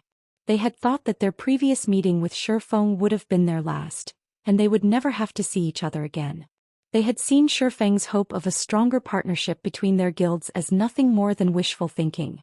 However, less than 2 days after that meeting, they had sought the swordsman out again. Meanwhile, Shifeng had transformed his brazen declaration into reality, taking control of the Dark World's teleportation gate and the Otherworld's lifeline. If any of the Dark World's powers or players wanted to continue and accelerate their development, they'd have to travel to Cold Spring Forest. However, Zero Wing's teleportation fees were just fraudulent. The guild actually charged 1 darkness crystal or similarly attributed magic crystal per person. Attributed magic crystals were even rarer than ordinary magic crystals, and dark players needed darkness crystals for their growth. In fact, they needed a lot of them. There weren't even enough darkness crystals to go around for the Dark World's various powers and independent players. Yet Zero Wing was cruel enough to charge darkness crystals as its teleportation fee. Worse yet, they couldn't defeat Zero Wing. To secure its hold on the teleportation gate, Zero Wing had established a permanent magic barrier around it, in addition to stationing 2 Crimson Dragon flying ships, 8 combat puppets, 600 Tier 3 knights, and 2,000 Tier 2 knights to guard the gate. The defenses Zero Wing had set up around the teleportation gate were maddening. Sending an army of 20,000 Tier 3 experts would be futile against such high security, much less sneaking through. The only option the Dark World's powers and players had left was to hand over the required fee obediently. After Blue Rainbow and the others waited for a while, the reception room's doors opened abruptly, and Zero Wing's guild leader, Black Flame, walked in. He was the monster that had single-handedly deterred the Dark World's army of several million players. However, Shifeng seemed like a completely different person at the moment. When he had stood before the Dark World's teleportation gate, he had radiated an incredible aura that frightened everyone in his presence. But now they couldn't even detect the hint of an aura, as if he were just an ordinary player. Similar to Blue Rainbow and the others' first meeting with this swordsman, he seemed harmless. Rather than contempt, however, they only looked at Shifeng with fear in their eyes. As a result, our guilds are risking much by allying with your guild. Moreover, Demon's Heart has traveled across the Dark World, secretly persuading the various powers to join its alliance. By the looks of it, they plan to challenge the Ancient Gods Tower in the Dark World. This Ancient Gods Tower is extraordinary, surviving since the Dark World's creation. There are rumors that it's connected to thousands of other worlds. Nobody had been able to clear the tower's trials yet, but as players grow stronger, the various powers will be able to activate a portion of it, if not all. If that happens, the various powers will reach the main continent, even without the teleportation gate. Only they will have to do so by passing through another otherworld. Aqua Rose and Gentle Snow, who stood behind Shifeng, frowned at the news. If what the female Dark Knight said was true, wouldn't that mean the effort they had put into capturing the teleportation gate would go to waste? The Ancient Gods Tower? Shifeng had some recollection of this name. Read latest chapters at Wuxia World. The Ancient Gods Tower was connected to thousands of other worlds. It was also one of the reasons that the Dark World was considered a special otherworld in God's domain. However, since no power had taken control of the Dark World's teleportation gate in his past, none of the Dark World's powers had bothered to challenge the tower's trials. Activating the Ancient Gods Tower was insanely difficult after all. Of course, while current players had no hope of fully activating the Ancient Gods Tower, activating some of it should be possible. That's right. The Dark World's various powers have already turned their focus to the Ancient Gods Tower, and Demon's Heart has quite a bit of resources and information relating to it. I'm afraid it won't be long before the various powers band together to challenge the tower, Blue Rainbow said, nodding. 1 darkness crystal per person was no trivial cost. No one would pay such a high fee unless necessary. What if I can help you secure the ancient god's tower within a short time? Shifeng asked. Chapter 2575, Crazy Choice. You'll help us secure the ancient god's tower? Shifeng's question stunned Blue Rainbow and Elder Gold. As long as you secure the ancient god's tower before anyone else, you'll have full control of the tower's teleportation array for a certain time, correct? Shifeng said. The ancient god's tower had a total of 7 floors, and each housed several teleportation arrays to different otherworlds. Some were even connected to resource-rich secret lands. The first player to conquer any of the floor's trials would become the floor's first floor master. Once a month, players could contest for the title. If Dark Rhapsody and Deity Society could conquer the ancient god's tower's first floor, they would have full control of that floor for the next month, and no one could leave the Dark World through the teleportation arrays during that time. Guild leader Black Flame, you might not be aware, but the ancient god's tower isn't like the Dark World's teleportation gate. Aside from the intense suppression non-dark players like yourself face in the Dark World, players are prohibited from using tools within the tower. NPCs cannot enter the tower either. Players will have to rely on their own strength and skills to clear the trials, Elder Gold said. He didn't doubt Zero Wing's strength, but the ancient god's tower was in the Dark World, where non-dark players wouldn't be able to exhibit their full strength. Including the ban on tools and NPCs, Zero Wing wouldn't accomplish anything in the tower. If it were so easy, Demon's Heart wouldn't have bothered to gather the Dark World's various powers in an attempt to conquer the tower and would have sought the help of the main continent's superpowers instead. The various superpowers certainly had the strength to trample the Dark World's various powers normally. That's right. Not only do the ancient god's tower's trials have a strict time limit, but we'll also need a minimum of 200 Tier 3 experts to clear them. Without enough players, we won't be able to handle the hordes of monsters within, not to mention capture the tower's cities. While our guilds can barely gather 200 Tier 3 experts, the first floor's trial is just as difficult as a level 100 super large-scale team dungeon. Our experts simply don't meet the weapon, equipment, skill and spell requirements, Blue Rainbow insisted, nodding. Their 2 guilds had considered raiding the ancient god's tower, but the feat was too difficult. No individual power in the Dark World could even clear the first floor's trial. Unfortunately, Dark Rhapsody and Deity Society no longer had the option of allying with other powers.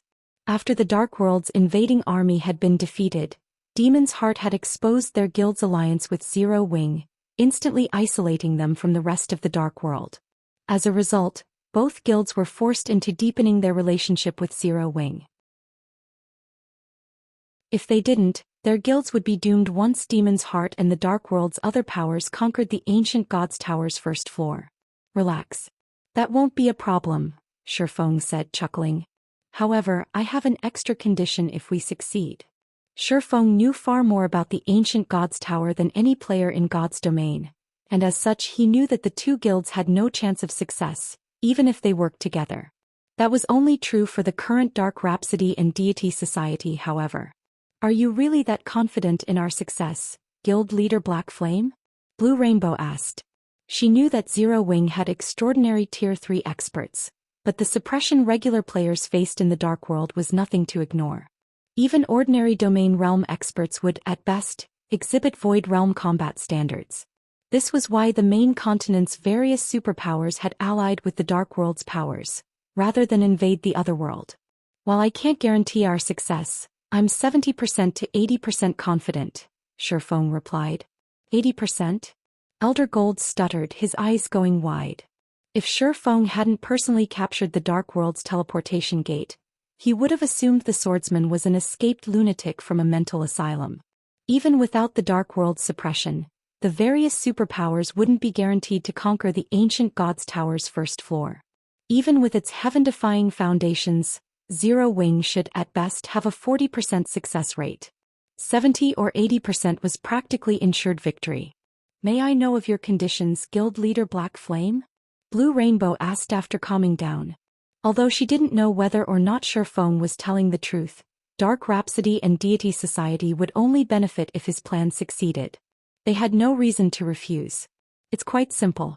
I want 80% of the Ancient Gods Tower's profits. I also want the authority to manage your guild's main force members. In addition, my command will take precedence over your guild leaders during times of impending danger, Shifeng said after giving the matter some thought. This, Elder Gold could not help but hesitate. If Zero Wing helped them gain control over the Ancient Gods Tower, their guilds wouldn't mind splitting the profits. They could even accept only 20%, but giving up control of their main force members was absurd. Rest assured, I won't interfere with your main force's daily activities. They just need to follow orders when I need them, Shifeng said. Of course, you can return and take the time to consider my proposal. I don't need an answer right away. We have no need to consider the offer, Guild Leader Black Flame, Dark Rhapsody agrees. In return, Zero Wing must allow our members to travel through the teleportation gate freely. Of course, Dark Rhapsody will do its best to assist in establishing the candlelight trading firm in the Dark World, Blue Rainbow abruptly interjected.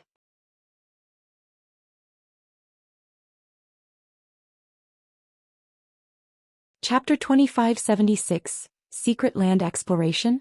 When Shifeng stated his intentions to travel to a level 120 secret land, both Blue Rainbow and Elder Gold were speechless. The various superpowers hadn't even entered level 110,100-man team dungeons once. In fact, barely any players had reached level 110 yet. While secret lands weren't dungeons, they were even more dangerous. Even the safest secret land could rival super large-scale hard-mode team dungeons of the same level. Not even superpowers would dare suggest exploring a level 120 secret land. Yet Shifeng spoke of doing so as casually as if he were visiting the local market. For a moment, Blue Rainbow and Elder Gold doubted that they played the same game Shifeng did. What? Is there a problem? Shifeng curiously asked when he saw the two representatives' dazed expressions. No, it's nothing. Only Guild Leader Black Flame, we're talking about a level 120 secret land. I'm afraid that with our current levels and equipment, Elder Gold said worriedly, entering a level 120 secret land wouldn't be a problem. Even a level 1 player could do it. The problem was whether or not they could leave the secret land alive. Unlike dungeons, secret lands' difficulty and number of monsters weren't fixed, but randomized. If one were lucky, a 100-man team would be enough to survive. If not, they might need a team of 1,000 players or even 5,000 to make it out. This was why raiding secret lands proved much harder than raiding a team dungeon of the same level. Normally, guilds would mobilize a large fraction of their members to raid a secret land, but after level 100, only Tier 3 experts had any chance of surviving. Tier 2 experts would only hold them back. In other words, guilds couldn't use all of their available manpower to raid level 100+ secret lands. They'd have to rely on a small number of Tier 3 experts. This was precisely why the various major powers and superpowers hadn't bothered to raid level 100+ secret lands, even after crossing the level 100 threshold. Relax. As long as everyone follows my orders, we shouldn't have any major problems, Shifeng said. Chukto during his previous life, Poison City had been famous for how incredibly dangerous it was. Even when the various superpowers had dispatched a team of several thousand Tier 3 experts, they had failed to complete the raid.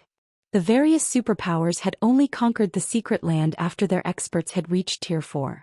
However, Shifeng had no intention of capturing Poison City. He only wanted the fragment of Solomon's sword that hid within. Moreover, he now had the fragmented legendary ranked Abyssal Blade and Ring of Gospel. The ring would be particularly helpful on this endeavor. Once he had become an intermediate master magician, he found he could amplify the Ring of Gospel's effects until it was even effective against Tier 4 monsters, which drastically increased his chances of obtaining the sword fragment. Now he only lacked numbers. Generally, one would need at least 1,000 Tier 3 experts to raid level 100+ secret lands, but even with the Hell Legion's 300 Tier 3 experts, he only had around 500 under his command. It was too risky to take such a small team into the secret land. However, if he included Dark Rhapsody and Deity Society's 200+ Tier 3 experts, he'd have a much higher chance of securing Solomon's sword's fragment. Something still felt off to Blue Rainbow and Elder Gold, but since they had already signed a contract with Shifeng, they couldn't go back on their word for no good reason. The two representatives then contacted their guilds, secretly gathering their Tier 3 experts. Meanwhile, Shifeng gathered Zero Wing's experts and the Hell Legion. In the Dark World, news of the alliance between Zero Wing, Dark Rhapsody, and Deity Society spread quickly. A commotion rose all across the Otherworld, and when the Dark World's many independent players learned that the two Dark Guilds members could use the teleportation gate for free, many of them began to apply. Elder Heart World Domination followed Demon's Heart's instructions to spearhead the attack against Zero Wing, and yet the guild's reputation is in tatters, and it has become the Dark World's shame. To make matters worse, Dark Rhapsody and Deity Society have become incredibly popular after allying with Zero Wing. If you still can't offer anything substantial, we'll have to consider doing the same, Dawn Dominance coldly informed Furious Heart, who sat across from him in the reception room. Please rest assured, Guild Leader Dawn. We are responsible for inviting world domination into this situation, and we won't let your guild suffer for it. Don't you want to take revenge against Zero Wing, Guild Leader Dawn? Furious Heart asked. Not only does Zero Wing possess the popular Stone Forest City, but it has also taken control of the Dark World's teleportation gate. It stands in the limelight on the eastern continent, but the nail that sticks out gets hammered down. Many superpowers currently find Zero Wing's popularity to be irksome. I want something practical, not empty promises. Dawn Dominance growled, rolling his eyes. He understood Furious Heart's logic, but the problem was that no one could do anything to Zero Wing right now. However, the problem was that nobody was capable of doing anything against Zero Wing right now. We have quietly received funding from quite a few superpowers. We've also secured a loan of weapons and equipment.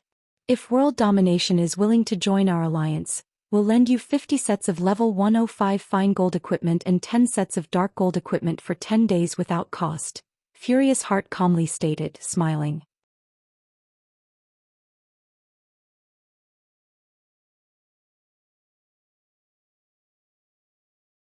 Chapter 2577. Difference of level 120. Frightening wealth as Kola Fire Dance and the others darted through the silent forest. They caused a commotion.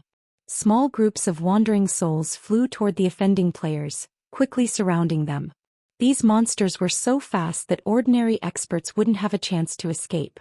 However, the encirclement was practically non-existent to Kola and Zero Wing's other MTs. Like unstoppable tanks, they charged through the monsters, shoving aside any that stood in their path with their shields.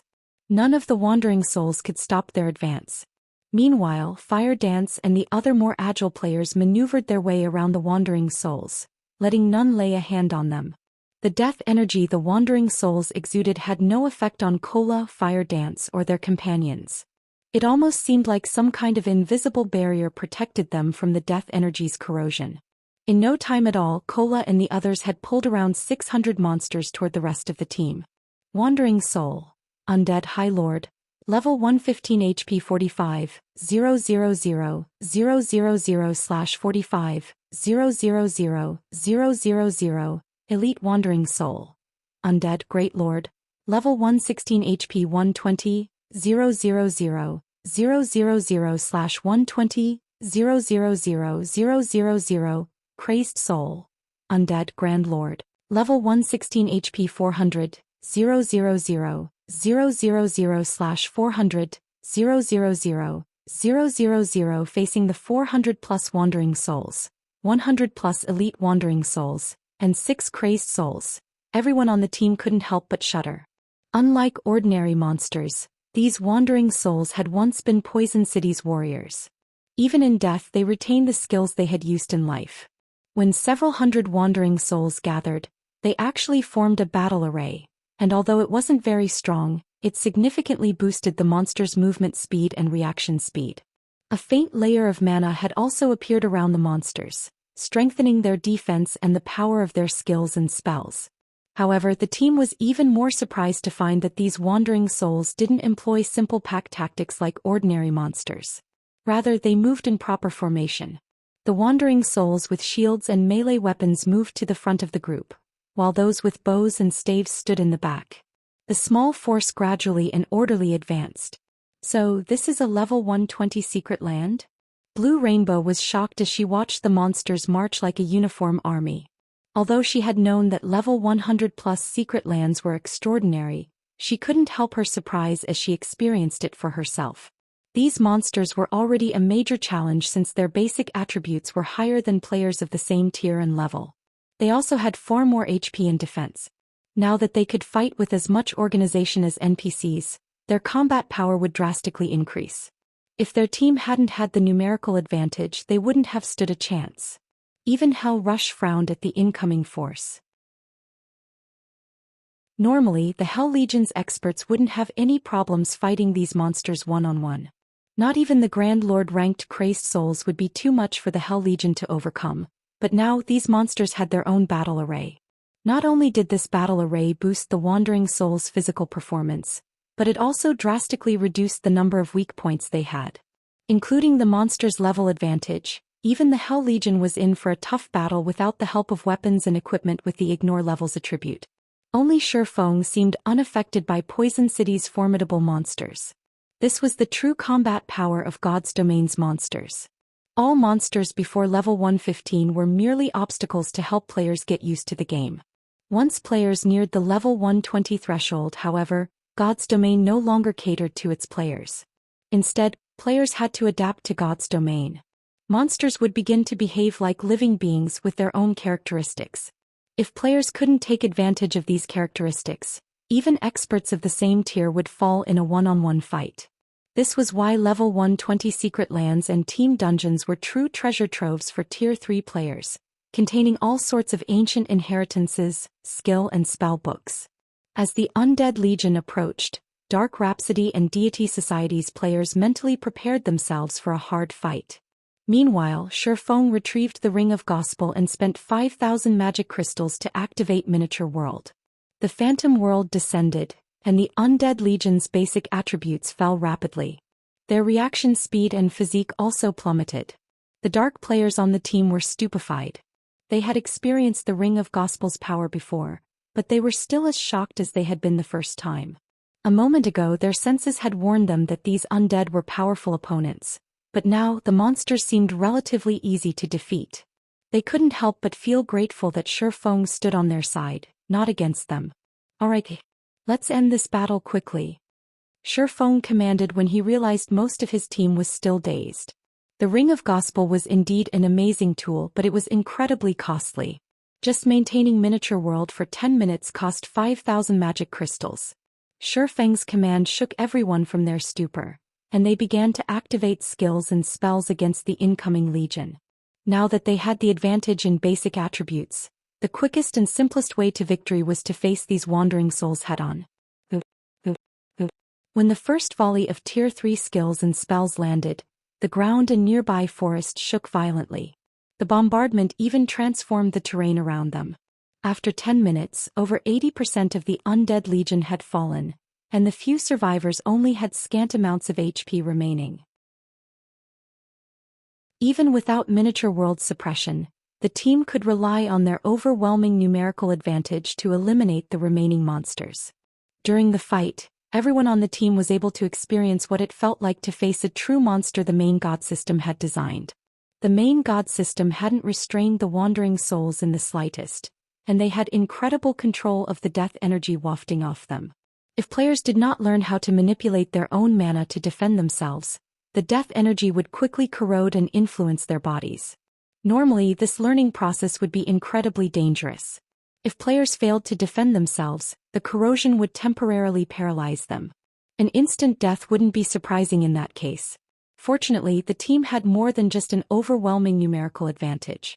The monsters before them were at death's door, and as a result their combat power had dropped slightly. Hence they posed far less of a threat. Every player on the team was a Tier 3 expert, with far greater talent and combat standards than ordinary players. Although they had only experienced such combat for a short time, they had all gained a newfound understanding of mana control and their mana bodies. However, the team was far more surprised to see how much EXP they earned from the slain wandering souls. The monsters granted such abundant EXP that even Blue Rainbow and Elder Gold were shocked.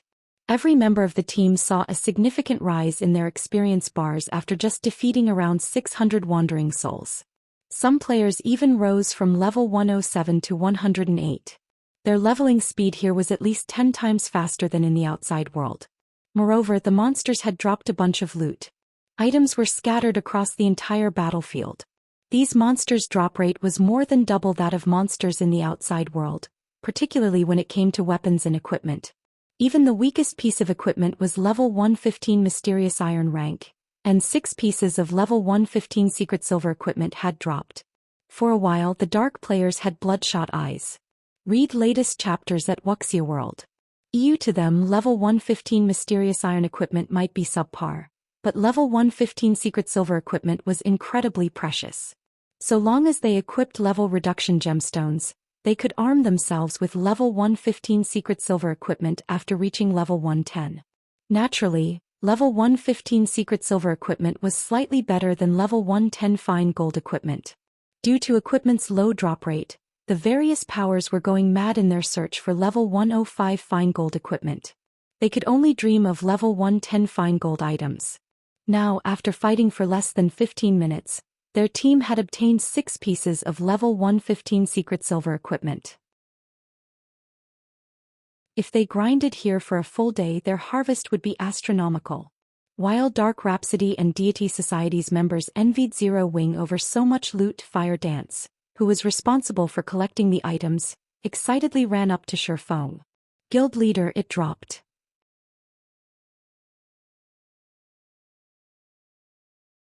Chapter 2578, Frightening Zero Wing. As Fire Dance approached with a tattered old tome, Shifeng's eyes widened in surprise. What? Dropped just like that? The monsters wandering around Poison City had a chance of dropping 2 support items when killed, and both were worth thousands of gold. However, no one would willingly part with either support item, even when offered a level 100 plus epic item. One of the 2 items was an ancient potion while the other was a mana battle array. The ancient potion in question could accelerate the process of unlocking players' mana bodies, while permanently improving their mana control. With this potion, even ordinary Tier 3 players could unlock their mana body's full potential within 2 months. On the other hand, the mana battle array was even more astounding. Normally, battle arrays had to be engraved into players' equipment, meaning that once players replaced their battle array equipment, they'd lose the battle array. However, players could directly learn the mana battle array found in Poison City. Hence, they wouldn't have to worry about losing the array when they switched to new equipment. Players could use it forever. The mana battle array required a minimum of 12 players to activate. Once active, not only would it increase the mana density around players, but players' basic attributes would rise as well. Most importantly, the battle array would form a layer of mana armor around players, increasing their magic resistance and resistance to foreign energies' corrosion. The tome in Fire Dance's hand was none other than the mana battle array. It was no wonder she was so ecstatic. As the mana battle array was akin to a skill, it could be used where tools were prohibited, such as many of God's Domain's level 100 plus maps and team dungeons. In these locations, the mana battle array was practically invaluable. In the past, the various powers would spend more than 2 weeks grinding near Poison City without obtaining a single mana battle array, and yet one had just dropped from a single wave of wandering souls. The current drop rate was astounding. When Hell Rush and the others saw the mana battle array's information, they couldn't help but feel a little jealous. With a complete set, one could increase a team's overall strength to a whole new level.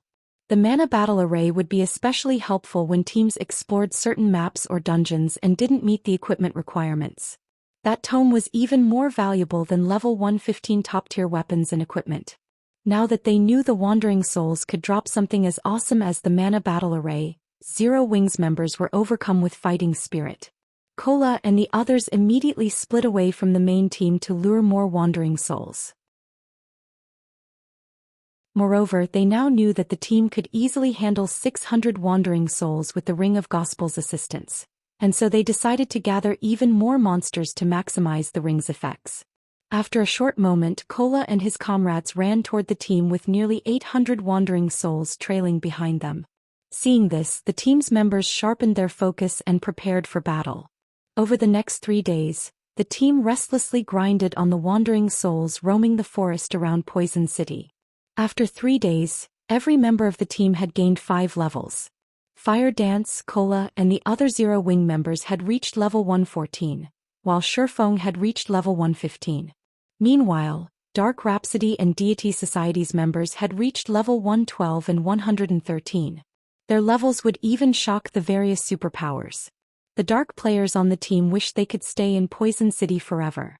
Leveling 5 times in 3 days was unheard of, especially at their levels. Normally, they'd be lucky to level up once every 5 days. No one would believe them if they told them. Meanwhile, Blue Rainbow and Elder Gold finally understood why Shifeng was so confident about helping them conquer the ancient god's tower. This leveling speed was simply maddening. Furthermore, fighting these monsters had helped them rapidly improve their combat standards. What Dark Rhapsody and Deity Society's members didn't know was that Shifeng had spent an astronomical number of magic crystals to make this 3-day grind possible. He had arrived with 600,000 magic crystals in his bag, but now he had less than 50,000 remaining. Moreover, he had used miniature worlds sparingly. Otherwise, he would have blown through all 600,000 crystals by now. Of course, the bounty he received in return was amazing. During the past 3 days, he had obtained over 700 pieces of level 115 secret silver equipment and over 5,000 pieces of level 115 mysterious iron equipment. He could easily earn back the cost of this grind by selling the mysterious iron equipment. He had also acquired a total of 87 level 115 fine gold weapons and equipment. Of course, Shifeng had no intention of selling any of the weapons or equipment that had dropped. Rather, he'd make them available to his guildmates. After embedding a level reduction gemstone into every weapon and equipment piece, he distributed them among Blue Frost and Zero Wing's other members from Shelter 1, providing a massive boost to their basic attributes. Now their attributes were even higher than the Hell Legion's experts. Even in Netherworld Empire, the Hell Legion's members were experts among experts. Every one of them wore level 105 fine gold equipment, with some wearing dark gold ranked items. Their equipment standards even ranked at the top compared to the various superpowers experts, yet it was 2 whole ranks weaker than the items Blue Frost and his team wore. Of course, Shifeng did not mistreat the Hell Legion, granting the Legion members a portion of the level 115 secret silver equipment. After all, he had a contract with Netherworld Empire, which required him to keep the Hell Legion's equipment up to date. Furthermore, the Hell Legion's members had incredible combat standards. Better equipment would only help them exhibit even more combat power. Aside from weapons and equipment, Shifeng had obtained plenty of valuable items. He now had a total of 46 mana battle arrays and over 80 bottles of the ancient potion. He had also secured over 100 tier 3 skill and spell books. Combined, all of these items were even more valuable than the weapons and equipment that had dropped near Poison City. Rather than letting these precious items collect dust in his bag, he distributed them among the team as he had with the weapons and equipment. However, he had chosen 46 Zero Wing members to learn the mana battle arrays. He also decided to give the 50+ Zero Wing members who had entered the Truth Realm 1 ancient potion each. He passed the majority of the remaining 20+ bottles to the Hell Legion, Dark Rhapsody's Blue Rainbow, and Deity Society's Elder Gold. "We get a share too?" Blue Rainbow asked as Shifeng handed her the potion. The ancient potion permanently improved players' mana control and helped them unlock their mana bodies. Unless one were a fool, they'd recognize how valuable the ancient potion was. Its drop rate was only so high now because they were pioneering Poison City. The drop rate would certainly drop to abysmal lows once this period was over. If it were up to her, she wouldn't share any of the potions with outsiders. "Of course. I already told you that I'm going to help you grow stronger," Shifeng said, nodding. If these were members of other guilds, he wouldn't even give them the ancient potion's remnants. However, the Hell Legion, Dark Rhapsody, and Deity Society were different. They were Zero Wing's allies. It was a pity that the ancient potion's drop rate was so low, and he couldn't afford to give away too many. Otherwise, he would have given Dark Rhapsody and Deity Society more of Zero Wing's share. The monsters they were currently fighting were the weakest in the Poison City's outer reaches. He would have to travel deeper into the secret land if he wanted to obtain the fragment of Solomon's sword. Hence, he decided to help those with high combat standards first. Both Blue Rainbow and Elder Gold were on the cusp of reaching the domain realm. If they grew stronger, they could provide a huge boost to the team's overall combat power. The team's dark players grew excited when they heard Shifeng's reply. They hadn't expected to receive any of the ancient potions, but knowing they could earn a small slice of the pie was definitely worth celebrating. Read latest chapters at Wuxia World. Guild leader, I found the sealed sword you mentioned inside the city.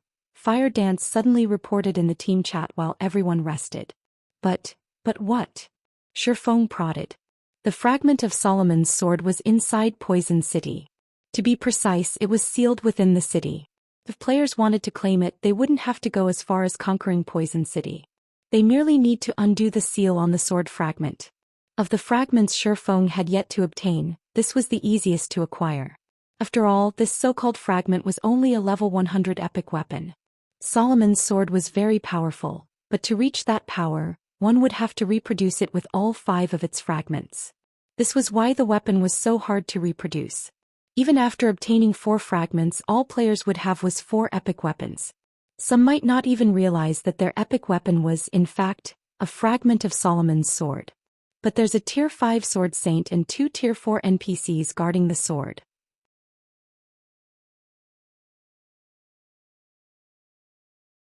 Chapter 2579, Crimson-Eyed Sword Saint. Upon hearing Fire Dance's report, Shifeng fell silent for a very long time.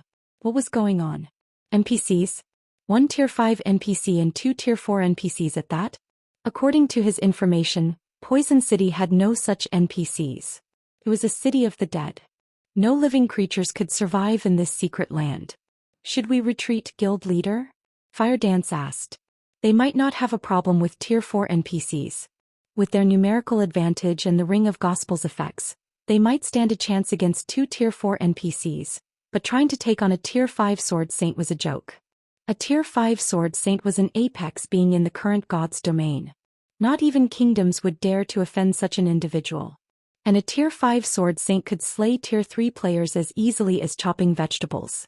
A Tier 5 NPC's combat standards were no trivial matter. They could even contend with Void Realm experts. To deal with a Tier 5 NPC, they'd need several dozen fully armed Tier 4 experts to stand a chance. No, wait there for now. We'll come find you, Shifeng said, shaking his head. He was most confident of obtaining the fragment of Solomon's sword within Poison City. He had almost no information on the rest. Thus, there was no way he'd leave without getting a good look at this fragment. At this stage of the game, only he had a Solomon's sword fragment. If he didn't take advantage of his chance to claim the rest before others, obtaining the fragments would be as challenging as finding a needle in a haystack. These fragments didn't have a mechanism to detect other fragments. Unless the players that obtained a fragment advertised the weapon, he wouldn't know where to find them. This was why he was in such a hurry. Getting his hands on the sword fragments was relatively easy right now, but as players reached higher levels, doing so would become increasingly difficult. This was why legendary items had been so extraordinarily rare in his past, particularly legendary weapons. Collecting the necessary fragments to reproduce the true item was too much of a challenge. A lot of manpower wasn't enough. One would have to be particularly lucky. Of course, there was an exception to this rule. Players could rely on ancient tomes. With these tomes in hand, players could search through God's Domain's database for any information they desired. However, ancient tomes were almost as rare as legendary weapons, and again one would have to get lucky to find one. After roughly 2 hours, the team of Dark players, the Hell Legion and Zero Wings members reached the plaza. Within its center stood a dried fountain. If one examined the fountain closely, they'd discover a faintly glowing magic array, which suppressed the dull gray longsword half buried in the fountain. Even with the magic array's suppression, the dull sword sapped away any life around it, turning the city into a land of death. It was clear that the sword's influence would be even more astonishing without the magic array to bind it. 3 NPCs stood around the dull gray sword in silence, and at the lead was a one-eyed, red-headed man wearing a snowy white cap. Alvos, Crimson-Eyed Sword Saint. Human Sword Saint. Level? HP? Prep. A titled Sword Saint. Shifeng felt lightheaded when he saw the one-eyed man. Tier 5 titled NPCs were like kings among Tier 5 NPCs. They were responsible for miraculous feats in God's domain. In the past, not even a Tier 5 domain realm expert would dare offend a Tier 5 titled NPC. Only Tier 5 heroes could contend with these individuals, But unlike heroes, titled NPCs weren't powerful due to their extraordinary basic attributes, but their superior combat standards and explosive combat power. Because of this, players were more willing to face a Tier 5 hero than a Tier 5 titled NPC. And now, Shifeng stared at such an individual in Poison City, a level 120 secret land. Shifeng's teammates gasped when they noticed Elvos. Even within imperial capitals, they had never seen such an NPC.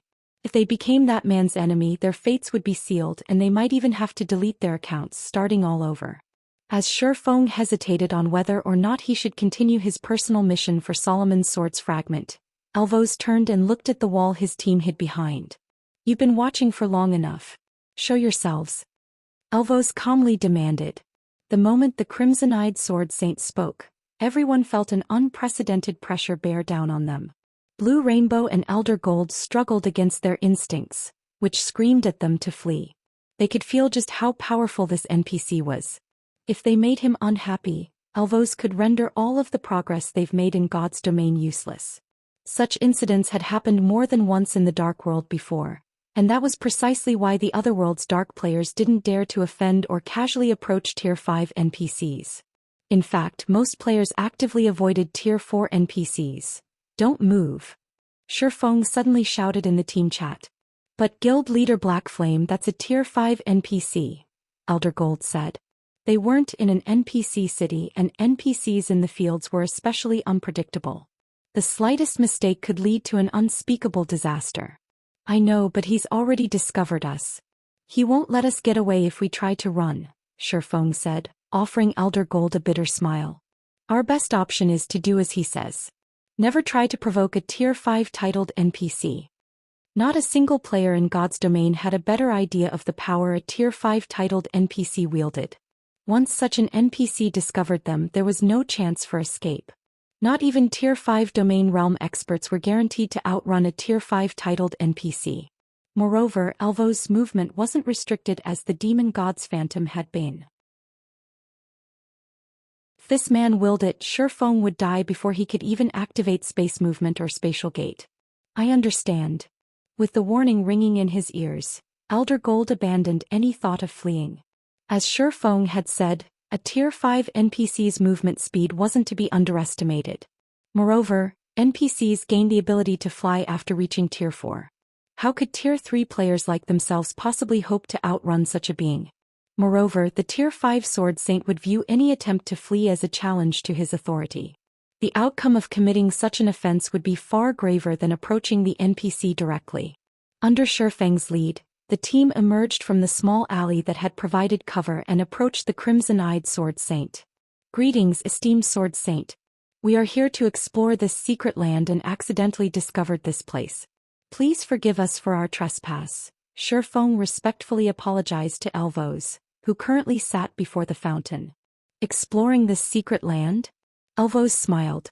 The NPC's tone then turned chilly as he continued. "You've come for this sword, right?